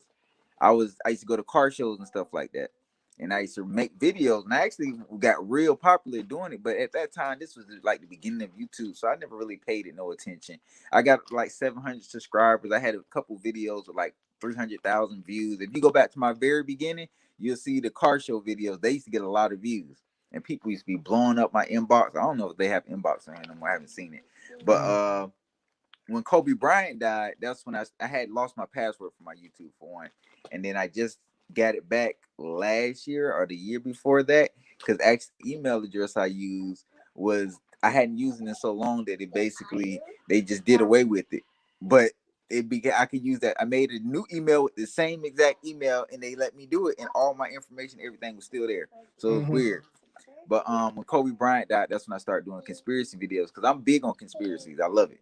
Like I can sit on my phone, especially late at night, and just sit there and watch conspiracy videos for hours and don't even realize it. Same here. Yeah, so it's and almost then like I an was like, you addiction. know what? I spent so much time, studying conspiracies, and then when Kobe Bryant died, that was like my idol. Like, if it's one celebrity that I can say I worship, like people worship Beyonce, it's Kobe Bryant, because that's my boy. That's my boy. But when he died, I was like, you know what? I'm gonna start doing conspiracy videos. I was gonna do it last year when Nipsey Hussle died, but I was like, Yeah. So I started about, I say I started last February. That's when I did the video on YNW Melly, and I started doing battle rap videos at first, and then I did a video on YNW Melly as Illuminati out of nowhere, and it did 50,000 views, and that's what I only had 30 subs. I'm from 30 subs to 400 subs, and after that, I'm like, oh, well, I guess I'm talking about the Illuminati then. Fuck it. that's how it happened. That's how mine happened with Pop Smoke. Pop Smoke died. I did a video, like the video just went off. I went from like, I want to say I went from like 800 subs to like 14, 1500. Like, and then it just kept going up every day. I was like, what the hell? Like, I was shocked. Hey, and the way you post, man, you post so consistent, man. Like two, 3 videos a day sometimes. Like, the way you post, your channel is going to continue to grow. Yep, and that was one thing I noticed, that like I slowed down probably a lot like the past couple of weeks, because I've just been working and just haven't had the time to post though. But I always said I'm at least post 2 videos a day, sometimes 3. And I want to say all the way from end of January when Kobe Bryant died up until I'll say probably late July, I was posting probably at least 2-3 videos a day. And that's 7 days a week, besides the week I got banned. That's a lot of consistency, because like I said, I do research too and try to see how to help my YouTube channel and stuff like that. And people say, posting 3-4 times a week is consistent. Watch out, baby, okay? Saying posting 3-4 times a week is consistent. To me, that's not enough. Unless you actually, some people actually sit there and have microphones. They have the whole setup, and then they sit there and spend hours of editing. That I can understand. I can understand that 100%. But when you're doing it from your phone, and I just figured I just learned how to edit from my phone. So I was just giving it straight raw how it is. Hell yeah, I was telling the dude in my DM, man, he's like, yo, I need to get the equipment. I said, man, my whole entire channel was done on a phone. This interview's on the laptop. I'm borrowing somebody's laptop, you know what I'm saying? My girl let me use her laptop. But my entire channel was done on a phone, man. I use the Ken Master, you know what I mean? So that's how the whole thing started out. Yeah, that's all you need. All you need is a phone. That's all you need. Yeah, man. So you only a year into this? Yeah, not even a full year. I want to say. How many subs you at? I'm at 3,300 now. 3,300. My first year, from February to February, I only was at 2,000 subs. But I wasn't posting consistently like you. See, that's why I'm saying you gonna build fast, because how consistent you post. And as soon as I noticed with you, because somebody put me onto you about like in June, and I noticed with you, as soon as something happens, you post immediately. Oh yeah, because I learned I learned YouTube, and okay, this is how people think. It's because the same thoughts process I have. If something big happens, whether it's death, whether it's somebody getting into it, Trump getting COVID-19, anything big happens, you have to be the first person to post it, because people get fatigued after that and they don't care anymore. They want to go look at the first video they can find, and if you're not that first person, you're not gonna blow it. And I learned that with Pop Smoke died, and after he died, when I posted him, I was the first person to post about his death. So everybody instantly, the people they know who Pop Smoke was, they went to YouTube to go search up his name. And the first thing they seen up was my video. So the first conspiracy video they seen, so everybody, they jumped on it. And it's the same thing with everything else, basically news. If you find out something on the news, then another news channel posted, guess what you're gonna do? You're not gonna watch it. You're just gonna, I already seen that earlier.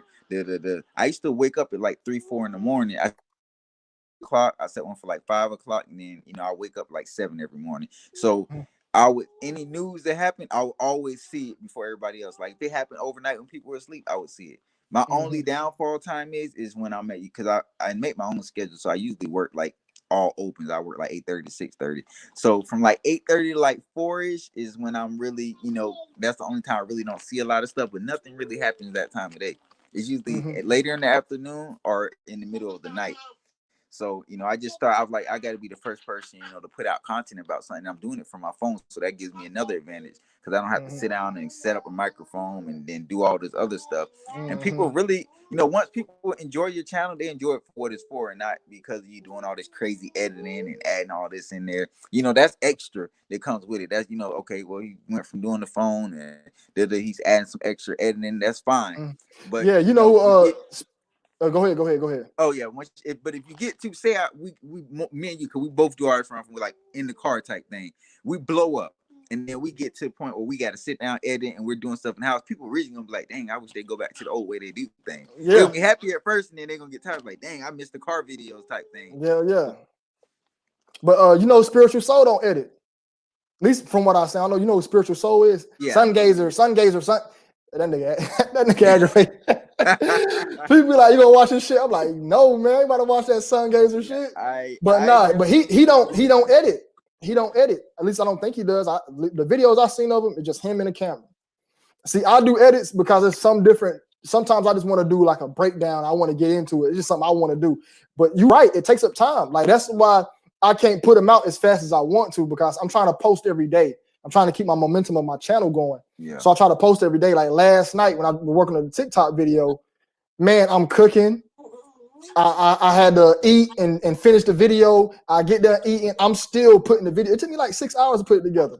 That's not including the day before I worked on it, because I lined it up. Then I dropped the audio. Then I dropped the audio with what I'm doing. Like editing takes a long time, man. So I see exactly what you're saying. Yeah, and I hear that a lot. That's what kind of scared me away from it. And I'm like, dang, it takes that long. Have you done a video on Jamie Foxx's sister yet? No, I have not. And I was gonna do one on. It's something in my body was like, do it, and then something was telling me don't do it, because it's been a couple videos I made, and celebrities team actually reached out to me and they asked me to delete the video, and because I'm a good person, like Fetty Wap, somebody from his team, they actually was arguing, and he actually tagged me in the Instagram post. I'm like, idiot, you just giving me more clout. And I end up, but he actually they actually really wanted me to delete it, so I was like, out of respect for Fetty Wap, because I was a big fan of him, I was like, I'll delete it. Same thing. Hey, man, here's my thing, man. What are you doing? I don't want to know what, because I don't want to do it. But what are you doing for YouTube to attack you and the celebrities to find you? Because I put out the same shit. Nobody said nothing to me. Knock on some wood. And YouTube ain't never banned me. So why is it that you think that they are hitting you up? What is it that they? I think what you're doing is you got a lot of videos about other shit, and they like, yo, man, like we gotta try to shut him down because you be talking about aliens and UFOs and the government. Like, what do you think that is?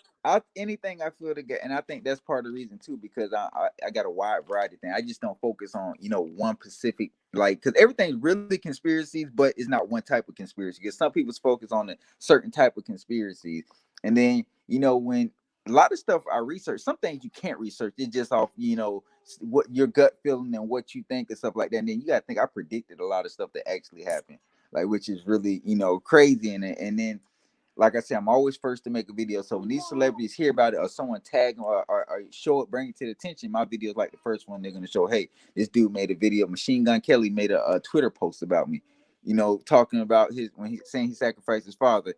And thousands of people came to my video saying, some people talking shit, some people saying most people was agreeing. I had the video had I want to say 30 something likes, no dislikes, and a lot of views or whatever. And then when he did what he did, all these people, I'm like, where are all these people coming from? And then somebody said, I see why Machine Gun Kelly made a post about you on Twitter, basically calling me or whatever. But you know, that's the industry. Everybody know how the industry rocks. You know, you're promoting the album, and then your daddy dies, and da da da da da.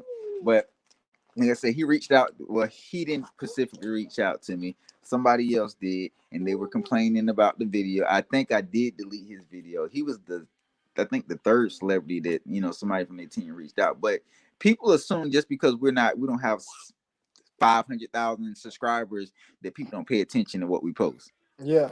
Anything that someone feel like exposing them or is gonna hurt their credibility or hurt them as a person, whoever they are, whether you getting, I mean, once you get over that thousand view mark, people like, okay, that's 1,000 people that done looked at this dude's video. It's not a lot to us. We like, damn, we want to get to the 20, 30,000, but to them, they like, if it blows up like that, then this can really become a problem. So they try to stop it before it gets to that.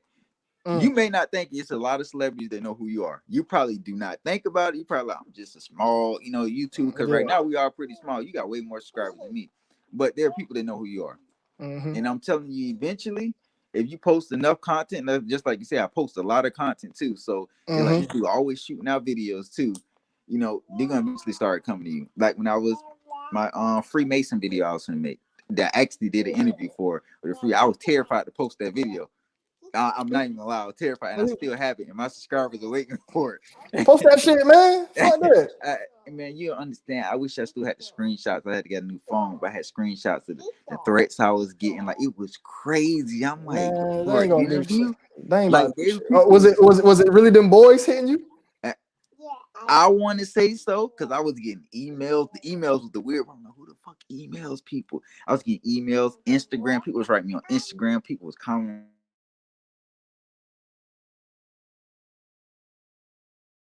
Like, I'm telling you though, I love you video, but like he's like if you post this video, I'm telling you everything's gonna go downhill from there. And like, you may not think people don't know where you live. It was terrifying. And people still be like, you gonna post it? I was like, eventually, every time I was gonna post it, I started thinking about all the messages I got, and I was just like, were they legit though? Were they legit messages, or they I wouldn't say some of them was legit. Some was just people just being idiots, but some of them I felt like it was like genuinely legit, just because how the person was typing. Like when people type professional, I know that shit's legit. Yeah. They use capital letters and commas. Like question, like everything is in line. I know it's legit. When it's just some bullcrap, someone just talking shit regular, I could tell when it's just somebody regular just talking shit, or when it's somebody when it's. I think a few of them was legit. I felt like it was legit, but I still haven't posted the interview because of that. I don't even know if it's. I've tried to find it in my phone, but I don't know which video it is because I have so many. Nah, man, post that shit, man. Post it on your OnlyFans. You said you had OnlyFans, right? Bitches, hey, if that shit risking your life, post that bitch on your OnlyFans. Nobody subscribed to it yet, so that's a good thing. But I was gonna use that to put it on there but either way it go, I think people. Hey, bro, your shit is glitching, bro. What's going on? I'm gonna eventually post it, so I'm not gonna hide it no more. I just wait for the right time, and I'm post it. I think that's gonna be a big video for me because I think his internet fucking up. like that's crazy. Hey, bro. Hey, you glitching, bro? I'm glitching. Oh, shit. Yeah, you going in and out. Let me get away from this window. Certain parts of my house, I got bad service. Yeah. You glitching, but you good now. Hey, you know what happened? You started talking about that shit, and you started glitching. Y'all in the chat, y'all noticed that he started talking about that shit. He started glitching. That's crazy. Still, it's and free people don't understand. Freemasons are powerful. Freemasons are everywhere. Okay, so a lot of people assume, even with being an Illuminati and selling your soul, people always assume you have to be some kind of big famous celebrity, some kind of juggernaut. There are people out there that sell their soul for the smallest things, and it may be small to us, but in reality, it's still a high ranking position or whatever. But people assume that when somebody sells their soul, it has to be a billionaire, make them a billionaire. There are people that are CEOs of small companies that made sacrifices to get to where they at. Like, you don't have to be a big, famous person to sell your soul. they're not gonna let anybody sell this. So, but there's lower positions everywhere in the world, whether it's the Illuminati, just working a regular job, there's always got to be lower ranking positions. Somebody has to do it. The Goons, And, man. I made a video called the Illuminati Goons. Now I'm dropping a video in the morning. It's called damn, that's not gonna be one. I'm dropping this in the morning. It's going to talk why they try to hide why is YouTube blocking the truthers? My question to you is, why do you think so many truth channels are coming down? Because remember, you said in 2009 you got 300,000 views on YouTube. That seems impossible now because how YouTube got everything so regulated. So why do you think they're trying to keep the truthers from getting the truth out? Why do you think they're trying to shut us up? Because the fact that YouTube's such a big corporation, they're controlled. Somebody big is controlling YouTube. Not the person that we see that's the CEO. Somebody big is controlling YouTube. And whenever you have somebody big that's in control, if they don't want something to be seen, they're gonna do whatever they can to not completely do away with it because it makes it so obvious, but to dim it down. A lot of people can't see our videos. A lot of people tell me all the time, you're not even showing up on my when you post your videos, you know how people can get to where you show up and like as soon as you post a video, it pops up. I'm not even showing up on a lot of people's stuff. So they can minimize the attention that you get, and it's a reason they do it because you're pretty much exposing them too. And you got to think the most powerful people in the world are Jewish people. Mm-hmm. The most powerful people in the world are Jewish people. You cannot talk about Jewish people. I tried every way to get my video up, and they still took it down and they banned me. You cannot say anything about Jewish people. I don't care if it's positive. You're talking about how powerful Jewish people are. I guarantee your account would get banned. I was talking about how Jewish people control Barack Obama. They gave him an ultimatum because they said if you want to be president, you gotta denounce Farrakhan. Farrakhan or whatever. But he's a big activist. He's big against Jews. He even talked about how the Jews tried to buy him. Mm-hmm. For anybody to be big, to be African American, in order for you to make it very big, you have to have a Jewish friend. Mm-hmm. All the NFL players, their accountants and stuff like that are Jewish people. They make it so that black people will never have generational wealth because they will always keep us to where we go bankrupt if we're millionaires, or we don't have enough money to pass down to our kids and their kids. It'll never happen. Hey, do you believe that the black people that made it over here were the true Israelites? I somewhat do. That's something I'm still looking into, but because of how black people are treated, it makes me believe it more because when you don't want somebody to know something, like just say your best friend, you found out he was a king in another place, and that's a little jealousy. Like, I don't want him to know he a king. He's gonna feel like he's better than me. Especially if he got dreads. You mad as hell. Exactly. So it's just like it's a little things like they always want to keep black people beneath them. But peep this. Didn't mean to interrupt you, but peep this. The Christianity, the entire religion, they say the Jews are God's chosen people. So you have 80% of the United States is Christians. They believe the Jews get what they want because they're God's chosen people.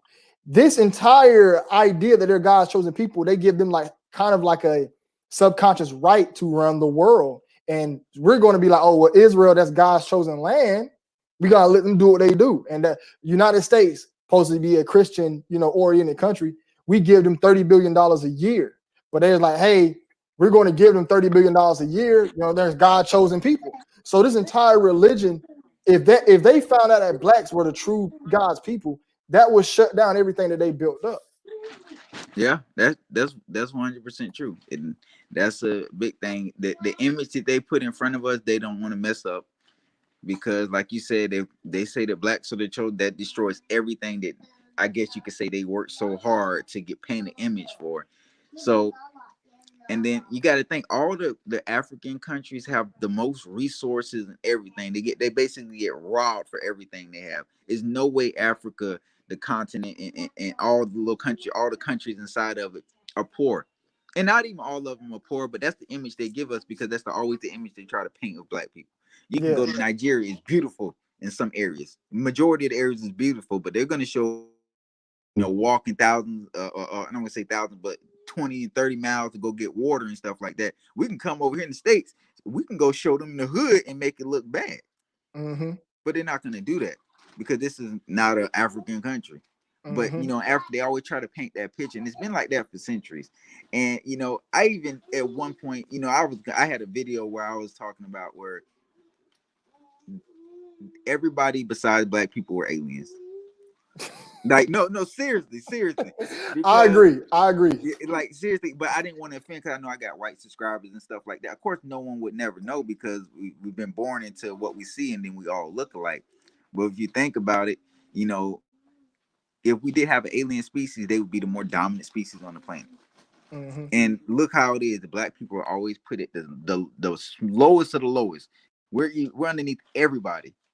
And then everybody's above us. They have some kind of high ranking position. Everywhere the black people have the least amount of billionaires, whatever it is, whether it's education, we're the lowest in the podium. It's not that we can't do it, but we got so many restrictions on us. It's like, damn. Basically, Mm-hmm. like North Korea, like the United States got so many restrictions on them, they can't really do nothing. And it's like we started at a handicap already, and then even to get to where they're at, you have to work 30 times harder. So it's like, damn, why do they have all these restrictions? Why do they have so many laws to really affect black people? Why do they have this to affect black people? It must be something we don't know. Mm-hmm. And if I took over somebody's home planet, just like you take over a country, you're gonna put restriction on those people in that country, and they're gonna look at you like, well, ain't nothing we can do about it. They running the country. They done took it over. Same thing. Just say we were here before and we ran the planet, and they came and took over the planet. They're gonna put restrictions on us. They made us slaves. They did whatever they did. And that might not necessarily be true, but that was a thought of mine too. But like I said, I didn't want to offend none of my subscribers that may be white because it's nothing against them. They may not know is that you get to corrupt people up top. Mm-hmm. Yeah, I fuck with that idea, man. And if they ever allow black people to come up again, man, we'll turn the whole world black, man. Think about it. If a black dude mixed with a black person mixed with any other races, the child comes out more 9 times out of 10, the child comes out with more black looking features. If we ever mix with inbred with, like, say, if you have a child with a white woman, the child's gonna have more of your features than hers 9 times out of 10. Now, I got a cousin, his mama black, his daddy white. He look just like a white boy. He be at the cookout standing out like crazy. Hey, he white as hell, man. But he got the black people. He has all the feet that the black people knows. He has straight hair, but it kind of curls. But he has all the features, and he athletic as hell. So he kind of like a mix. But I think they do that because they know if we ever start coming up knowing who he is, we'll take over again genetically. It has to be that way. That's man. True. And it is crazy because I'll be trying to tell people all the time, it is made so that black people cannot have generational wealth. That's how it's set up. And like I said, you gotta have Jewish. You gotta have a Jew. If me and you want to be super big YouTubers and a million subscribers, we gotta have a Jewish friend. Hey man, it's not gonna happen. I got Jews. That's how, and then you can't talk about them. Like, I can't even make a video on them anymore. Because even when I was trying to post a video on Instagram, it took my video like 4 days to upload on Instagram. Damn. I'm like, well, maybe it's Instagram. So I go to upload another video, it uploads. So I'm like, I just don't understand how, that's how much power Jewish people have. They have an effect. You see what happened in Nick Cannon? Oh yeah, they made Nick Cannon bend over backwards and spread it over. That's the control. There is so much control, even down to Barack Obama. They told this man that he would not win the Democratic primary if he did not denounce Farrakhan, and he did not allow. And he said nobody can bother Israel. When you take over as president, Israel cannot. You can't allow nobody to do anything to Israel. And that was part of the reason they got upset with him, because of a few things Obama did that they didn't like, and that was as far as letting some things go. You think Michelle Obama's a dude? That's a man, bro. I'm gonna say no, because I really hadn't looked into it, but I wouldn't be surprised. That's a dude, man.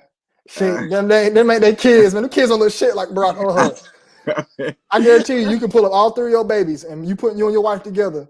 All 3 of your babies gonna look like y'all or you. Them kids don't look shit like Barack or Michelle. They ain't got no resemblance. The people that the doctor, I showed my homeboy this shit. There's a doctor and another doctor who are friends with Barack and them. Them kids look just like them. They had those kids from Barack and Michelle. Michelle a dude, man. I think I know what you're talking. If it's the same person that I've seen, I think I know what you're talking. I seen a picture of some dude. He looked Dog, them kids looked just like him. I'm like, what the fuck is that damn dad? This was a while ago. This is like a couple years ago. He wasn't in office, so this probably maybe like 2-3 years ago. Mm-hmm. But, so, what you doing about the election? Are you gonna be voting? What you doing? I tell people, always to vote, but I'm personally won't vote. Okay. But if I did, I definitely wouldn't vote for Trump. I can't. He's just too he's too ignorant because of his thing is. And then I always tell people vote off policies. People vote off who they like personally or how much they hate somebody, which I know I hate Trump a lot, but I don't care for Biden either. So it's not like I'm really saying, oh, I'm picking Trump. I'm picking Biden because I hate Trump so much. I'm going off policies. If you're going to vote off policies that affect your life. Don't vote because you've been a Republican for 20 years or you've been a Democrat for 20 years. Because if I'm a Democrat and the Democrats say, oh, we're going to raise your taxes 25%, I'm not voting for them. I'm not doing it. That's going to affect me personally. And I tell people all the time, there really hasn't, since I've been an adult, it's only been I guess you could say 3 presidents since I've been an adult. No one has affected my life personally. Not one of them. I got a stimulus check from Barack Obama when I first turned 18. It was like $500. Hold up. You got a stimulus check? How you get that? He first took office. He gave everybody like an extra $500 on your taxes, like a stimulus. Man, I don't remember that, man. How old are you? 29. You know what? You was a year too young. I think that's why. How old, you was probably. So this was into. No, you might have been. When your birthday? No, it's December 26th. I wasn't 18. Oh, okay, that's why. I wasn't 18, man. He a dickhead, man. Because I was 18. I was turning 19 that year, so I know. And my birthday's in May, so yeah, that was the only thing. And then I guess you can say Trump's COVID-19. Hey, bro, they be tucking his stream in. Hey, they be tucking your stream in, bro. I don't know who you done pissed off. Who, you said me? Yeah, y'all know you done pissed off. They keep tucking your stream in. You be going in and out. Oh, somebody keep calling me, man. That's from my job. Oh, okay. All right. So what's like your top favorite conspiracy of all time? Top favorite conspiracy of all time? That's a good one. I'm going to go ahead and go first. Mine is the city of Atlantis, man. People don't know that. I love learning about it. It's like a secret city outside, and then my second got to be Flat Earth and the ice walls. I love that. And then, matter of fact, really number one is the Illuminati, but I started learning about Atlantis after the Illuminati, and I got obsessed with it. But number one got to be Atlantis, but I will say it should be Illuminati because that's how I learned about all this shit. Yeah, Illuminati's up there, but I'm not gonna say that's my favorite. I think it's because I give it so much attention. I kind of get Illuminati fatigued, where I just don't. That's how I feel. Yeah,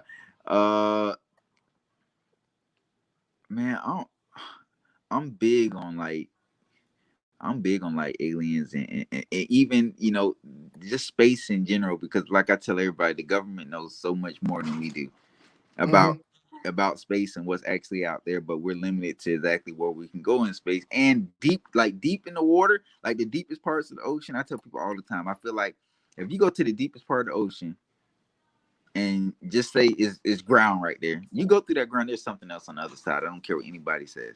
I feel there's something else on the other side, and that just intrigues me because we can't get down there because of the pressure of the water. And if you've seen the movie, I think it's a shark movie. It's called with the big old, it was Mega Shark, whatever it was. Basically, how they found this big old megalodon is they went to the deepest part of the ocean and then they went through it, and it was like a whole different ocean down there, and that's where the shark was living at. I feel like our ocean's the same way. I feel like there's. Let me post this right now. What you say? You went out. What you say? You went out. I said it's been a lot of videos of UFOs that are seen going in the ocean. So there's something down there. Whether it's aliens living deep at the bottom of the ocean, we can't get down there. Hey man, I'm gonna give you this, man. It's a crazy theory I just thought of. So you said you go down to the bottom of the ocean and hit it. There's something on the other side. What if we are actually up under another ocean above us? Like, I don't know. Do you believe in flat Earth? I do. Okay, so a flat Earth is a dome, the firmament. What if above us, the firmament is actually a bunch of ground, and there's actually a planet above, like another land above us? I think I made a video about that. And if we dig deep enough, we'll go into another world. If we dig deep enough, I could believe it. Yeah, I made a video about okay, so exactly how you said. I was saying I wonder if this video got deleted or flagged. I think it might have got flagged. It's crazy. Crazy. Some of my videos then got deleted so much I didn't even know till months later seeing it in my email. But I basically made a video saying that there are layers, and I don't think we're the bottom layer, but I think we're like somewhere in the middle. Mm-hmm. And there's civilizations above us and above our dome, above that one. And I feel like the aliens that visit us are not some of them, because it's not the same aliens visiting us. Mm-hmm. I refuse to believe that it's just one species of alien coming to visit Earth. But I feel like the aliens that are coming to visit us aren't coming from different planets. They're just coming from the dome above us. Mm-hmm. And they've so far advanced in technology that they can make it to where we are. You know what I'm saying? We can't get to them, but they can, because we're not advanced enough, but they can come to where we are. That's what I feel like, man. I really feel like that like there is another ones out there, like that's really advanced and be coming here fucking with us. But it's just a thought, man. So it's just a thought about it. You know what I'm saying? To think about flat Earth. That's like one of them. Yeah. Now, what do you think about this? Now go ahead. What you saying? Okay. I just tell people all the time, because sometimes people get your conspiracies confused with truth, and they'll get upset. Like, how do you think that it's a conspiracy? So I always try to let people understand. Listen, it's a conspiracy. You got to be open minded.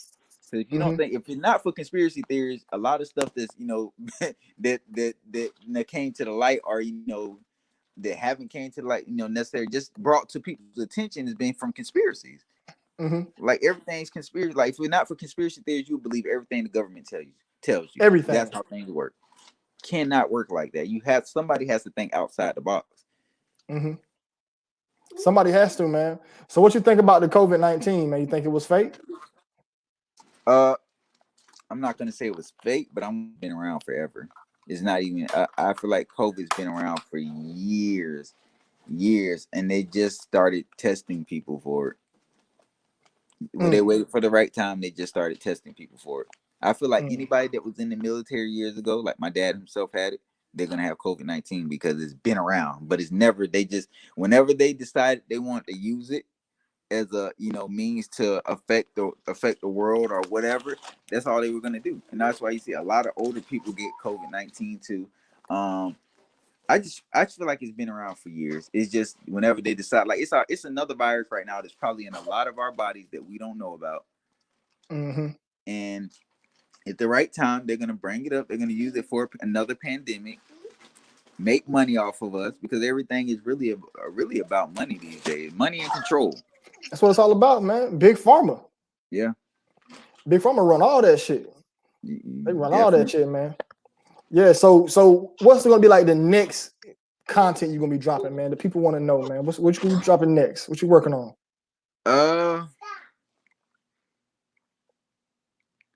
That's a good one. It's gonna be something good. Something good. I can tell you that I got something up my sleeve.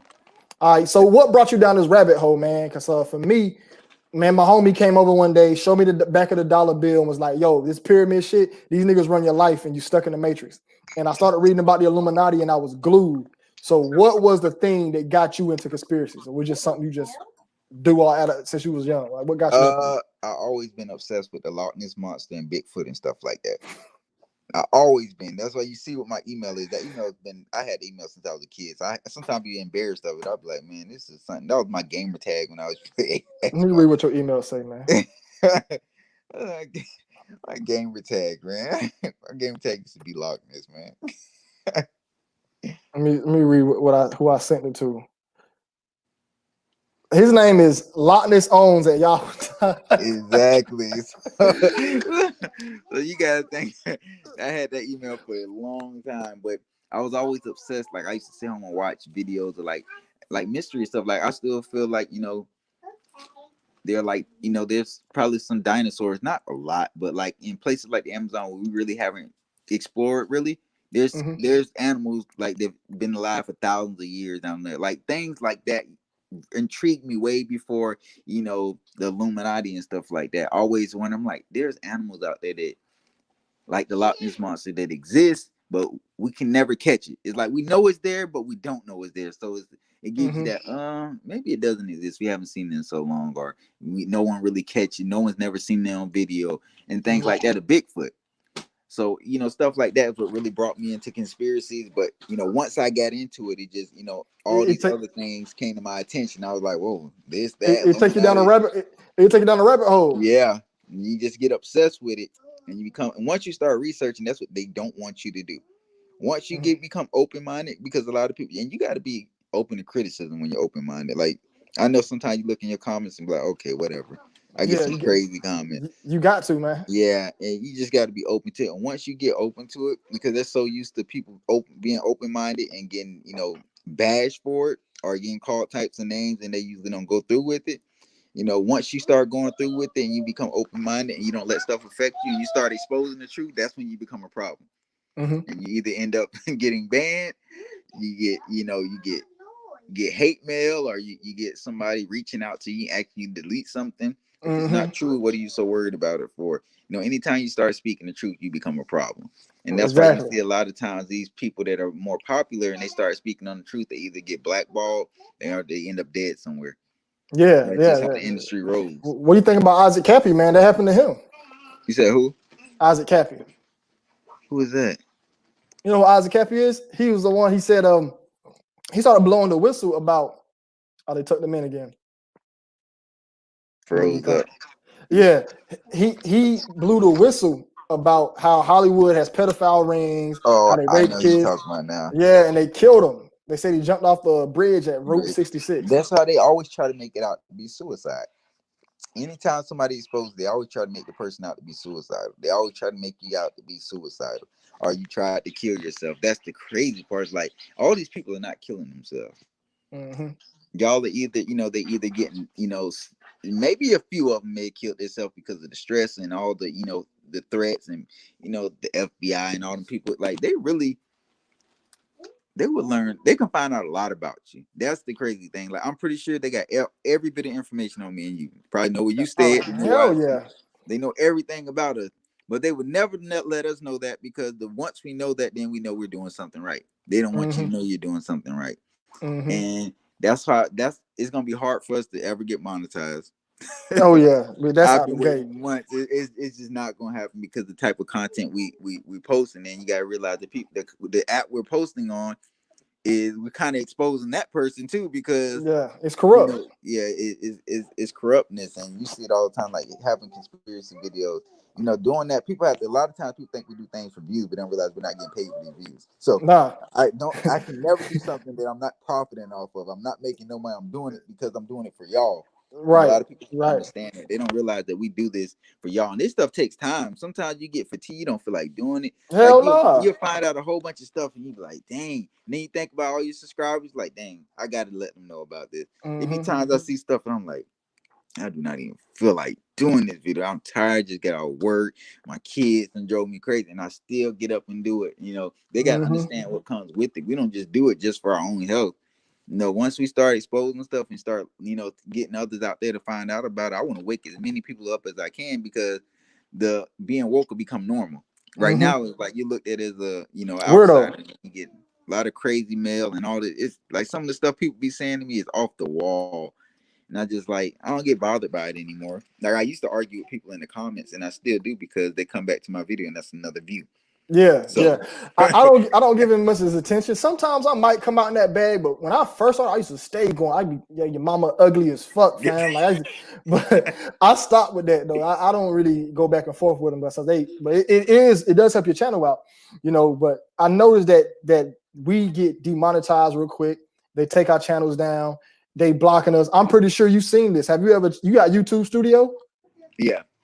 Have you ever seen like your subscribers be like, say you at 1,500 subscribers, and then you check another hour later, you back at 1,400 subscribers? Has that ever happened to you? Yeah, mine's all the time. Yeah, I'm pretty sure me and you both supposed to have more subscribers than we supposed to have. But I remember one time I had like 8. I remember when I first got to 8,000. I'm like, oh, I'm at 8. And then I checked again. It was like 7,600. I'm like, yo, they took 400 subs from me. And this happened.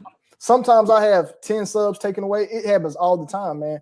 But they try to always constantly keep us, you know, I guess they want us to give up, but you know what I'm saying? But that's why I feel like, damn, we should at least get reimbursed because, damn, we putting families on the line, jobs on the line, talking about this shit. We putting this shit out every day on this shit, and nobody else, you see somebody might know all this shit, but never will get in front of a camera. We actually get in front of a camera and speaking on this shit daily. That's why I don't feel bad asking for donations. I'm like, look, send a donation to the boy. Like, people speak about this shit and don't financially have a means to protect themselves. Like, think about every celebrity that came and spoke out. I think Dave Chappelle said, he's like, y'all, I'm gonna speak out, but nobody gonna protect me. Like, these people speaking out and nothing happens to them. Like, that's why you see people going to a Patreon. Have you started a Patreon yet? No, I have not. I need to. Yeah, you might start one, man.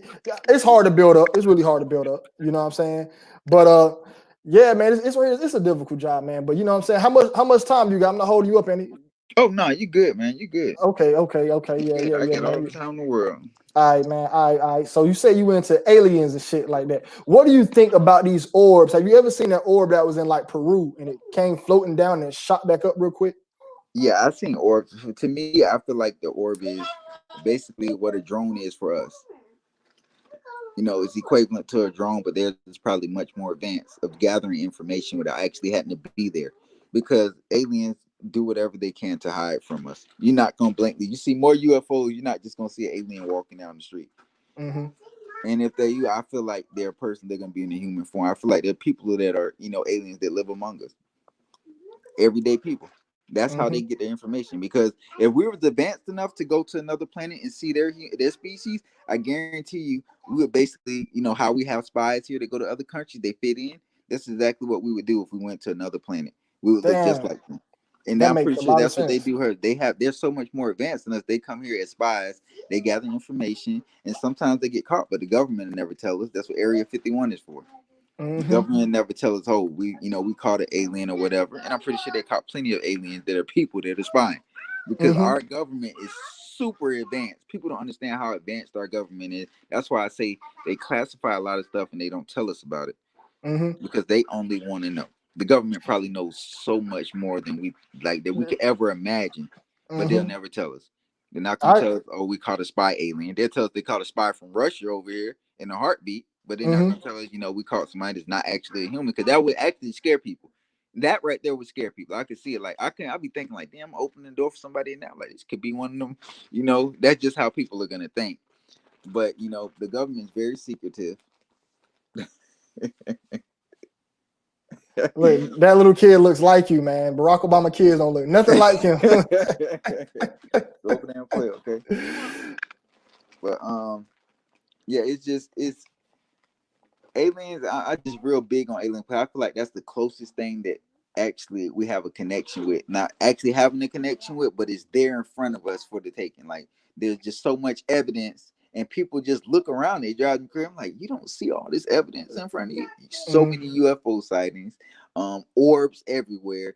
It's nowhere in this big old universe we stay in that there's not different species. And just like I made my video the other day talking about how it's a 50-50 chance we live in a stimulation. That's what scientists says. And I made it that there's a chance that we live in a stimulation.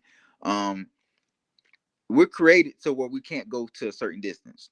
And that's what I said in this video. I'm like, just like if you play a video game, you can't, and the edge right there, you cannot jump off the edge or you die.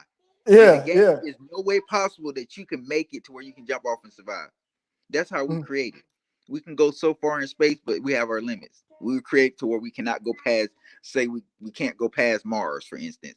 That's our limits, our Venus, wherever you want to say. We have a limit to exactly where we can go, and we cannot go any further. No matter how advanced we get, we'll never be able to go past that point, because that's what we were created to stop us right there. Now, our limitations on Earth may be we can figure out anything about the planet, but they're not going to make us advanced enough to go anywhere past that. We can go to the moon if we actually did. I don't think we actually went to the moon, but I don't think so either. Yeah, I don't think we went to the moon either. It's so much. It's so much that I feel like the government hides from people, and because people don't ask questions, it becomes a repeat cycle, and then you have a few people that stand out and they start questioning things. Like, you're supposed to question, like, you're supposed to question. That's how you advance in life. You're supposed to ask questions. Your And teachers tell you that they all tell the you not time. to. Ask questions. And people are so scared to question anything because they feel like whatever our government, this is not a dictator country we stay in. So sometimes, why are you scared to get a politician in there that actually went through what we went through? Like, somebody that came up, worked in fast food, worked at a retail store, worked for a furniture store or whatever. Why are you scared to vote that person in as a politician? Because that's the person that's going to relate to you and that's going to expose, whatever they can expose, because they're not a politician, they're a person. 1 second, man. 1 second. Hey, y'all hit that motherfucking like button, man. Oh, I didn't mean to cuss around your kids. I'm sorry. Y'all hit that like. Y'all hit that like button, man. Hit that like button. Y'all stop playing out here, man. I know y'all not hitting that like button. Hit the like button. Stop playing. Exactly. Subscribe to Roberto Conspiracy Channel, man. Y'all get on my nerves with that mess. But yeah, man, I want to elaborate on that simulation because it made a lot of sense. Like, yo, we really can only do so much in this life. It's like they made it to where we can't put cheat codes in here. Like, we can only jump so high. We can only do so many things. And everybody dies. Like, dying is one of the biggest mysteries in the world. Like, nobody knows why we're alive, and then nobody knows why we die, and then nobody knows where we go when we die. You know what I'm saying? And then dying is like the ultimate how can I say, leverage over us. Every human being can go. I don't care how much you lifting in the gym. That's where the term tucked in came in. I'm like, bro, I don't care how much you lifting, how fast you can run, you will get tucked in. You know who I am? I always say it to people. So it's like we have this leverage over us. It seems like we damn near in a damn simulation, if you think about it. Yeah, I think we're more close to living in the stimulation than anything, because this people, like I tell people, our brains cannot comprehend certain things, and that's how we were created. People always feel like, if I told you, the TV you watching came out of nowhere, you'd be like, that's impossible. It had to come from somewhere. We can't think the fact we feel like we can't think. The word nothing is not a real word because it's not real. Something's always there, but in our head, we're created to where we think that something has to get created for something. You can't just come from nowhere. It can't be nothing. Something can't come from nothing. Our brains is not advanced enough to just think, oh, that tree just came from nothing. It had to have a seed or whatever. Nothing is not I try to explain to people all the time, there's no such thing as nothing. There's always something there. How do you think we got here, man? So you got it where you say there's God. I'm gonna give you two of them. Some people say there's God, and God got bored as fuck one day, and I'm sorry to cuss around your kids. I'm not cussing. I'm sorry. God got really bored one day, and he made Earth. And then you got the Big Bang Theory. So where did both of them come from? Like, where did God? Like you said, we can't think of something of nothing. Like, if God created us, we think automatically, where did God come from, and where how did the Big Bang Theory come from? So do you believe that we just formed out of nothing? That's the thing. There was always something there. So regardless of who created who, there was never at no point in time to where it was nothing there. There was always in history, there's always been something there. But we cannot, even I can't comprehend. I try my best to say, no, there was always something there. But in my head, I'm like, how the hell how did the star just come from nothing? Like, something created that star. But we were created to the point that we can't think that. Whoever the creator was never created, because he was always there. But it just us being humans, we cannot comprehend that something had to always be there. We always feel like, no, somebody created him. That's impossible. Why is it impossible? Because we can't comprehend it. There's probably alien species out there that's way more advanced than us that can comprehend the things that we can't comprehend. We created, our brains got limitations, and there's probably parts of our brain that we can't even tap into, because we just don't understand our brain fully yet. We only use a certain percent of our brains, a very small percent. I'm not sure exactly whether it's like 13 or 14, whatever it is a very small percent. We don't use that much, 7% of our brain. Yeah, so just imagine being able to use the rest of your brain power, and on top of using the rest of your brain power, you understanding that there doesn't have to always be a creator. There does not have to always be a creator. We just feel that way because how humanity is on Earth, we can't just have a child out of nothing. Somebody has to, have lips and have the child. Because if the child just popped up out of nowhere, then it's a miracle. That's only because that's how things are on earth, and that's the thought process here, because things on earth cannot come out of nowhere. Now, I got a question, man. Like, are you religious? I'm not very religious, and only reason I don't really talk about too much about religion because people. I try to think about my subscribers with a lot of things, but religions is one is too many religions. Two, if there was going to be religion, if there was just one religion in the whole world, that one religion, every country went by that religion, I would be more found to believe religion. But there's so many different religions, so many different gods that people worship. In the end, it's the same person they're worshiping. But it's so many, and then each religion tries to persuade you why theirs is better than the next. I just can't agree with that. Not saying it's a possible one religion could be right out of all those religions. It could be one right one. But me personally, I don't really too much agree with religion. I feel like that was just a way to, that was Control. a way to put us to get us to worship somebody, to bring up religion, because somebody created a religion. There's no way we just, the religion was just at the start of time. Someone said, "Oh, it's gonna be all these different religions." And religion is what keeps your brain into that I'm not going to ask any question mindset. Like, as soon as I bring religion up on my channel, I lose subs. People hit me in my inboxes. Like, people don't want to let go of that ideology, because one thing with religion, the first thing any Christian does is tell you you're going to go to hell. That is scary. That, hey, when you die, you're going to go to a burning place. I always tell people, sell me Christianity without mentioning hell. Sell it to me. I'll be all there. They can't sell it without mentioning, hey, you're going to burn in hell for something. And I see why you don't talk about it with your subs, because one time I did something called Jesus Talk, which I ain't did in a while. I wanted somebody to get me to believe in Jesus. Because I literally be known, I don't believe Jesus ever existed. Never. But I be wanting them to come and explain it to me. When I did that live, man, I probably lost about 30 subs, man. People was like, yo, I'm unsubbing. And it shows you the grasp that religion has on the mind. And I really feel like that's why it's there. It's there to trap your mind in. Yeah, they got mind control over people. They so stuck on their religion. It's the perfect way to control people. If I was an elite person and I discovered a whole country myself, I want to control my people somehow. Way to control them is religion. People are so stuck on religion that they choose. People will believe science for everything else until it comes to religion. That just baffles me. Like, you'll believe science if they tell you this, even down to where it's COVID-19. Oh, listen to the scientists. Listen to the scientists. But then as soon as it's something dealing with religion, oh, that doesn't. No way it's a Big Bang Theory. That doesn't even make sense. The Bible says. The Bible was created by a human. Like, you can't tell me otherwise. No dignity or nothing of that sort is going to create a Bible. Yeah. It's just not. Now, I just don't see it. I do say this in the Bible. It's a lot of good advice in the Bible. There's a lot of great advice, especially in the book of Proverbs and the book of Matthew. A lot of great advice, but it's common sense. It will tell you, hey, man, if you slap somebody, you're going to get slapped back. You know what I'm saying? There's a lot of great advice. And then people will want to say, well, the prophecies are coming true. I'm like, y'all, they ran this play on us before. This is not the first time they ran this play on us. This is not the first time they did the mark of the beast. They done this thousands of years ago. They did the mark of the beast, where you couldn't buy a shop or trade unless you had like the king's seal on you. This is not new. You know, it's easy to make the Bible predictable if you're controlling everything. If I made the Bible myself, just say Roberto made the Bible. And I said in my Bible, okay, on December 1st, 2020, there's going to be a mass shooting in Florida at Walmart. And I'm an elite. Guess what I'm going to do? Tell my government, I need y'all to send somebody in Walmart, had this mass shooting. And guess what? Everybody, oh my God, the Bible said it's going to happen. Of course, I wrote it. I make the laws of the Bible, so I'm going to make sure it happens. Unless I, for some reason, forget.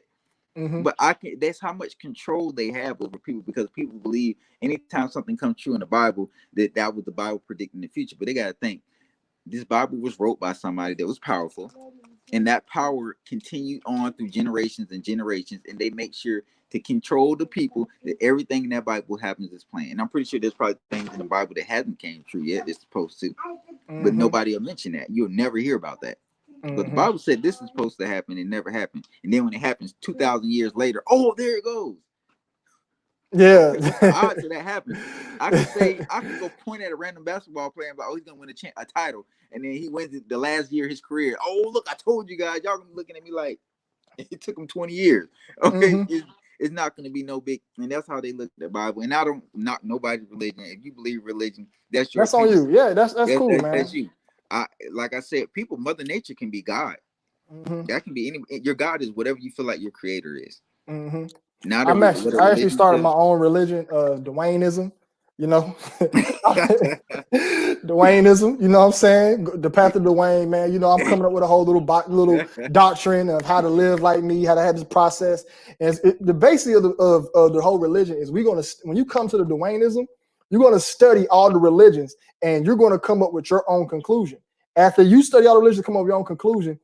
Then you can go on about it. I don't want you being a lifetime subscriber to this. Now you can choose to, but I want you to go out and start your own thing. Where you're going to come subscribe to Dwayne this. We're going to be doing a study. You know, this is all a joke. If somebody was to bump into me, I would pitch it like that. Like, hey, yeah, man, Dwayneism, man, it's a new religion. Like, but yeah, man, it's a whole big thing with control, man. Like that's how I feel about it. And they want to keep us control. Now, are you familiar with MK Ultra? Yes. I haven't went deep into that, but I do know some. Hey, was that weird? Was that weird? Aaliyah did that when they played the radio. I did it on purpose. I'm gonna do something stupid. Now, what if me and you was talking and I did this right here? Out of nowhere. Somebody got mind control over me. Right. So when y'all be seeing these celebrities do this, what if me and you was talking, I did this right here? I froze for like 30, 40 seconds. That's not normal. That MK Ultra shit is real. There's a video with Aaliyah in the radio station and she's chilling and the music came on. That bitch just started rocking crazy. And then she was like, stop. Like they know what the hell they're doing. Dr. Phil is a handler. He had a girl on his show and he was telling her all types of things. You could tell she was in like a trance. Like, so what's your thoughts on MK Ultra, man? You think this is like Hollywood runs it or what? Hollywood is powerful. So Hollywood be one out. Yeah, I would definitely say. I feel like it's something that Hollywood uses to have control over, especially like the big, because Hollywood controls all the celebrities, not just in the United States, but around the world. Hollywood is very, very powerful. And when you say Hollywood, I look at Hollywood as a person, because the person that controls Hollywood will never see and never know about. And I'm pretty sure it's one big family. They have so much control over people. I feel like that's why certain movies are made, like the movie I think it's Get Out. I think that's it. Mind control. I feel like in order to get these celebrities to do what they want, they basically they get them at a stage where they're not controlling themselves. They don't make their own decisions. Basically, like your kids. You make your decisions for your kids because they're not old enough to do it. That's different. They're not old enough to do it. Well, they do this because they want complete control. And we know everything is about control. So if I can control this person and I can get them to act how I want, and if I know they're going to say something stupid, guess what I'm going to do? I'm going to start fucking with them. I'm going to make sure I get you to the point where I have complete control over you. Only time you have control over yourself is when you're doing basic, maybe family things. But whenever you're going out in front of this person, I don't want you. I'm making so much money off of you. I don't want you to mess up your reputation. So guess what? I'm cutting the switch back on. And I'm gonna have complete control over you. And any celebrity tries to expose anything like this, they get damn crazy, or they end up going to jail for something. It's just crazy. It's so easy for them to manipulate people. And because a lot of people, want money and fame, they'll give up whatever for it. And I don't think they just automatically have the mind control over them. I feel like there's a ritual, some kind of process, and once they do it, that's it. There's no back out. And people don't know how big it can be. I think they just assume, okay, well, you're just gonna hypnotize me or something like that. And then once you actually get stuck in it, it's just like, damn. And then when you snap out of it, it's like, oh my God, please, I just want it to end now. And it's like, nope.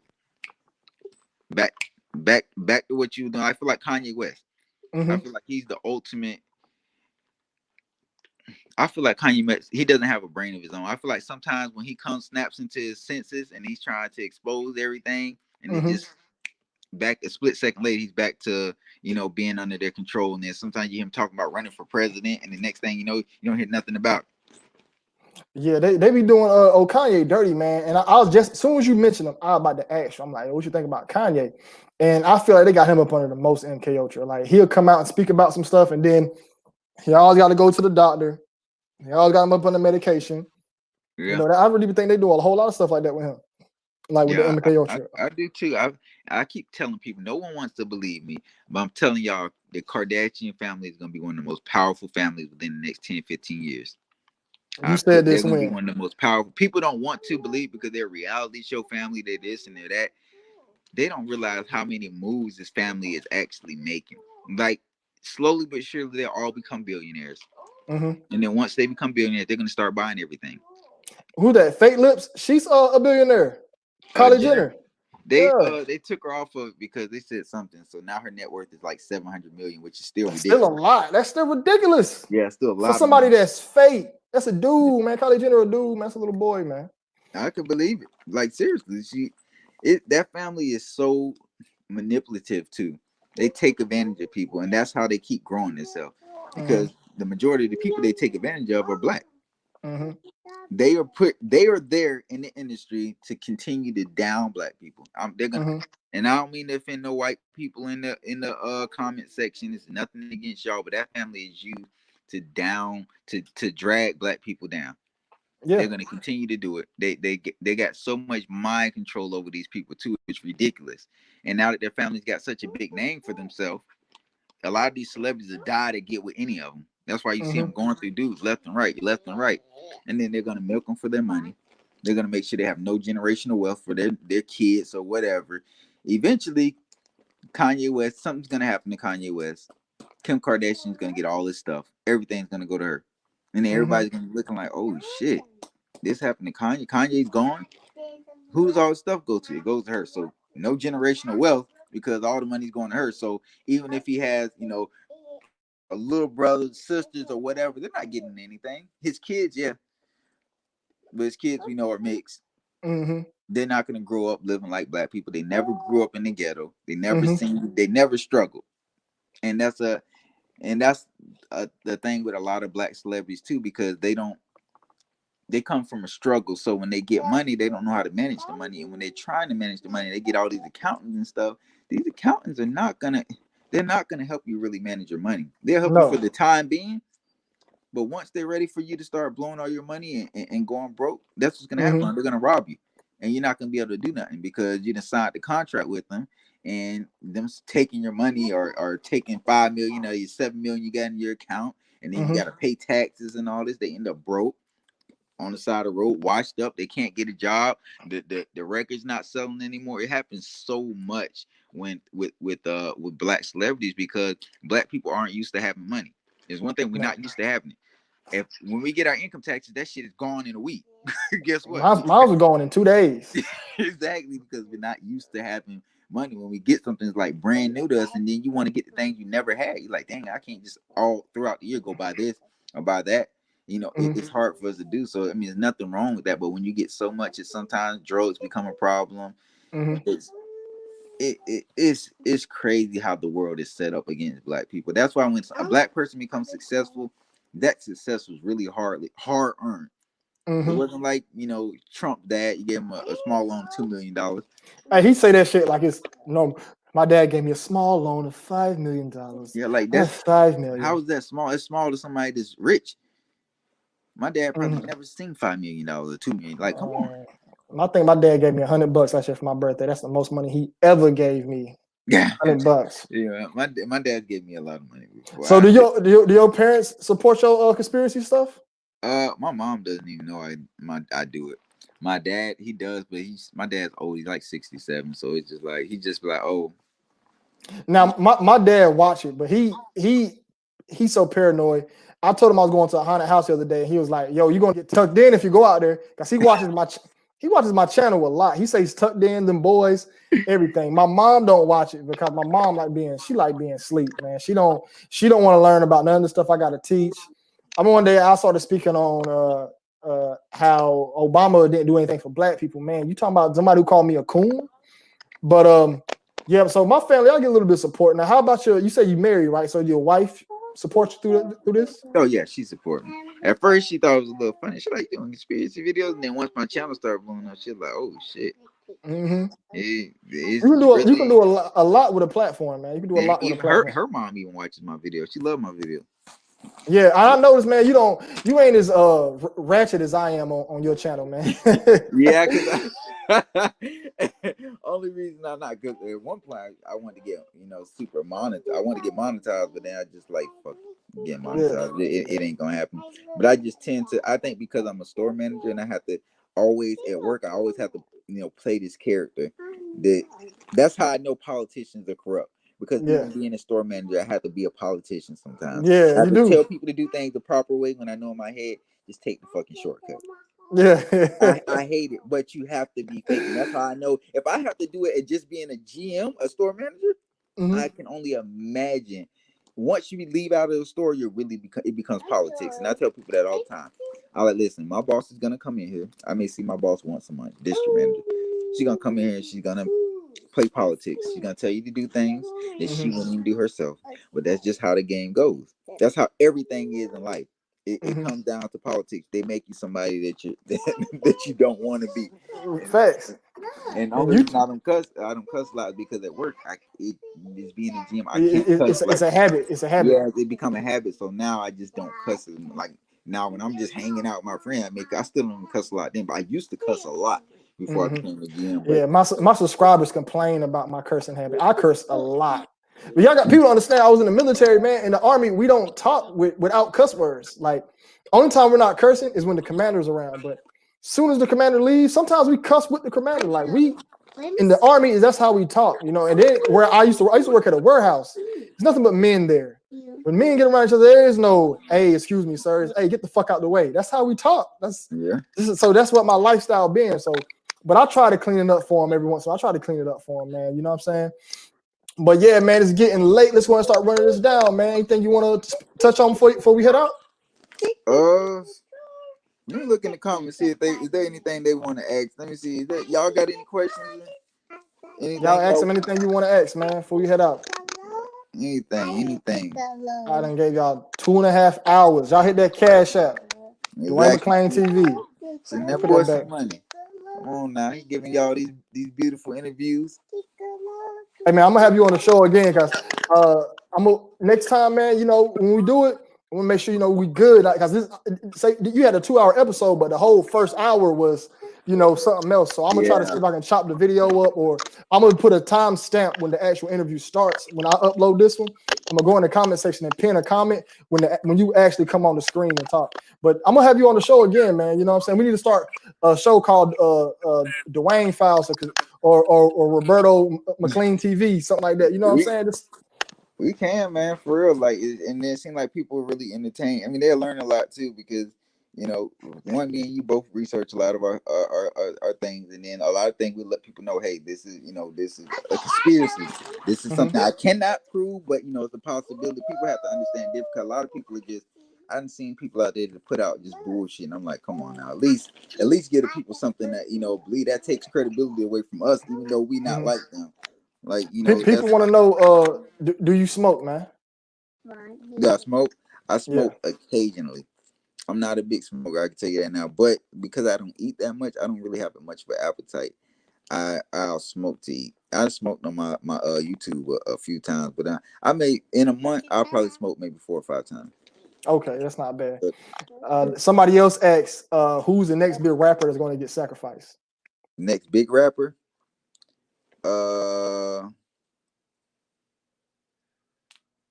I want to say it's gonna be one of those rappers that are moving too fast. Like I want to say I'm gonna name 3 rappers. I say the Baby, somebody from the Migos. I don't think it'd be Takeoff. I think it'd be Offset or Quavo, and someone like a Lil Pump or a 6ix9ine. Someone we know but we don't care about. But it's gonna be a rapper that's moving too fast because that's usually what happens to rappers. They move too fast and they get reckless. And once you start getting reckless, that's how Tupac died. Tupac was moving too fast. He was being reckless, and then next thing you know, he's doing things feeling like he's untouched. And even back then, they're easier to touch celebrities than it is now. Now they have 1,000 security guards around them, but when you're doing your job, that's when you're most vulnerable. Right. So when Right. they out there, working or doing meet and greets or trying to show up in a neighborhood and stuff like that, those are the little reckless things that'll cost you. And I feel like it's gonna be one of those artists that are, a little reckless. Like the baby's real reckless. I don't care what nobody says. He's really, really reckless. And I like him. I'm not a big fan, but I like him. He got a lot of songs that I really like, but majority of the songs I just don't care for. But the songs that I like, I really like. And I just feel like he's moving too fast and he's reckless. Like you see him a lot of times in the crowd, stuff like that. He just in 6ix9ine. Well, we all know about 6ix9ine. I don't have to get detail about him, but I think, like I said, and then somebody in the Migos. I just feel like the Migos is just somebody. In order for that group to just become, because people already consider them, legendary. Even though I feel like they ain't been out. Well, they've been out for a while, but I don't think they're legendary yet. I think in a couple more years they'll be at legendary status. They've done enough work, but it just I think they fell off. They definitely fell off, which most groups do. But I feel like in order for their group to become super relevant, I'm not gonna say relevant, but get that spark again, one of them has to go. Like that's what's gonna happen. They're gonna have an album ready to drop, and something bad's gonna happen to one of them, to where it helps the album a lot. Because a lot of times, these sacrifices and stuff are just these celebrities down in general. The labels that are corrupt, these big old corporations, they benefit off of it. Right. I was talking about it the other day. Like, look, Pop Smoke songs are all on the radio right now. He's dead. Yep. They profiting off of Pop Smoke. Juice WRLD got features. He been dead for a year now. Yep. And it's crazy. Pop Smoke was never gonna be a super. His album that dropped, that shit would have never sold that much if he was alive. Ever. Never. Shit was trash. He would have just been like a middle of the bunch rapper. Like I'm not taking no credit away, but he'd have probably been like somebody that like a Fredo Bang, a G Herbo. Yeah, something like that. He would never get past that. He wouldn't have been no Drake or no Travis Scott or the baby or one of them artists that are just up there, like they got the spotlight. He wouldn't be like that. And I think him dying was probably, I'm not gonna say the best thing because nothing's never good about death, but for his label, they benefited the most off his death because I'm pretty sure he didn't own his masters. Right. So a lot of times they kill these artists just to benefit off of it. When they die, they're gonna make a whole bunch of money. Then they're not big enough for no one to really care about them. I agree. Well, shit, man. Let's go and wrap this up, man. Hey, you probably one of my best interviews, man. I love it. I'm gonna have you on again. It's going to happen. We're gonna pick a date. It's going to happen, man. You know what I'm saying? Might have to start a little podcast or something. I like the energy. You know what I mean? Shouts out your channel and where people can find you. All right. Y'all come to Berto Conspiracy Files on YouTube. Same thing for Instagram, Berto_Conspiracy Files. Follow me on Instagram. Y'all keep supporting Dwayne, man. Appreciate you for having me here. And we can definitely do more. And I know everybody would love to see us do more. Have me on your channel next. Oh, yeah, definitely. We can set it up for this. You let me know. We can do another one on my channel this week if you want to. Yeah, I'll give you a date and I'll let you know what day this week. Probably the weekend. Okay. That's fine. All right, man. Hey, y'all, if y'all want to ask him something, go to his channel and ask him. I'm out of here, y'all. Y'all be safe. Y'all be blessed, man. Y'all take care. All right, you too, man.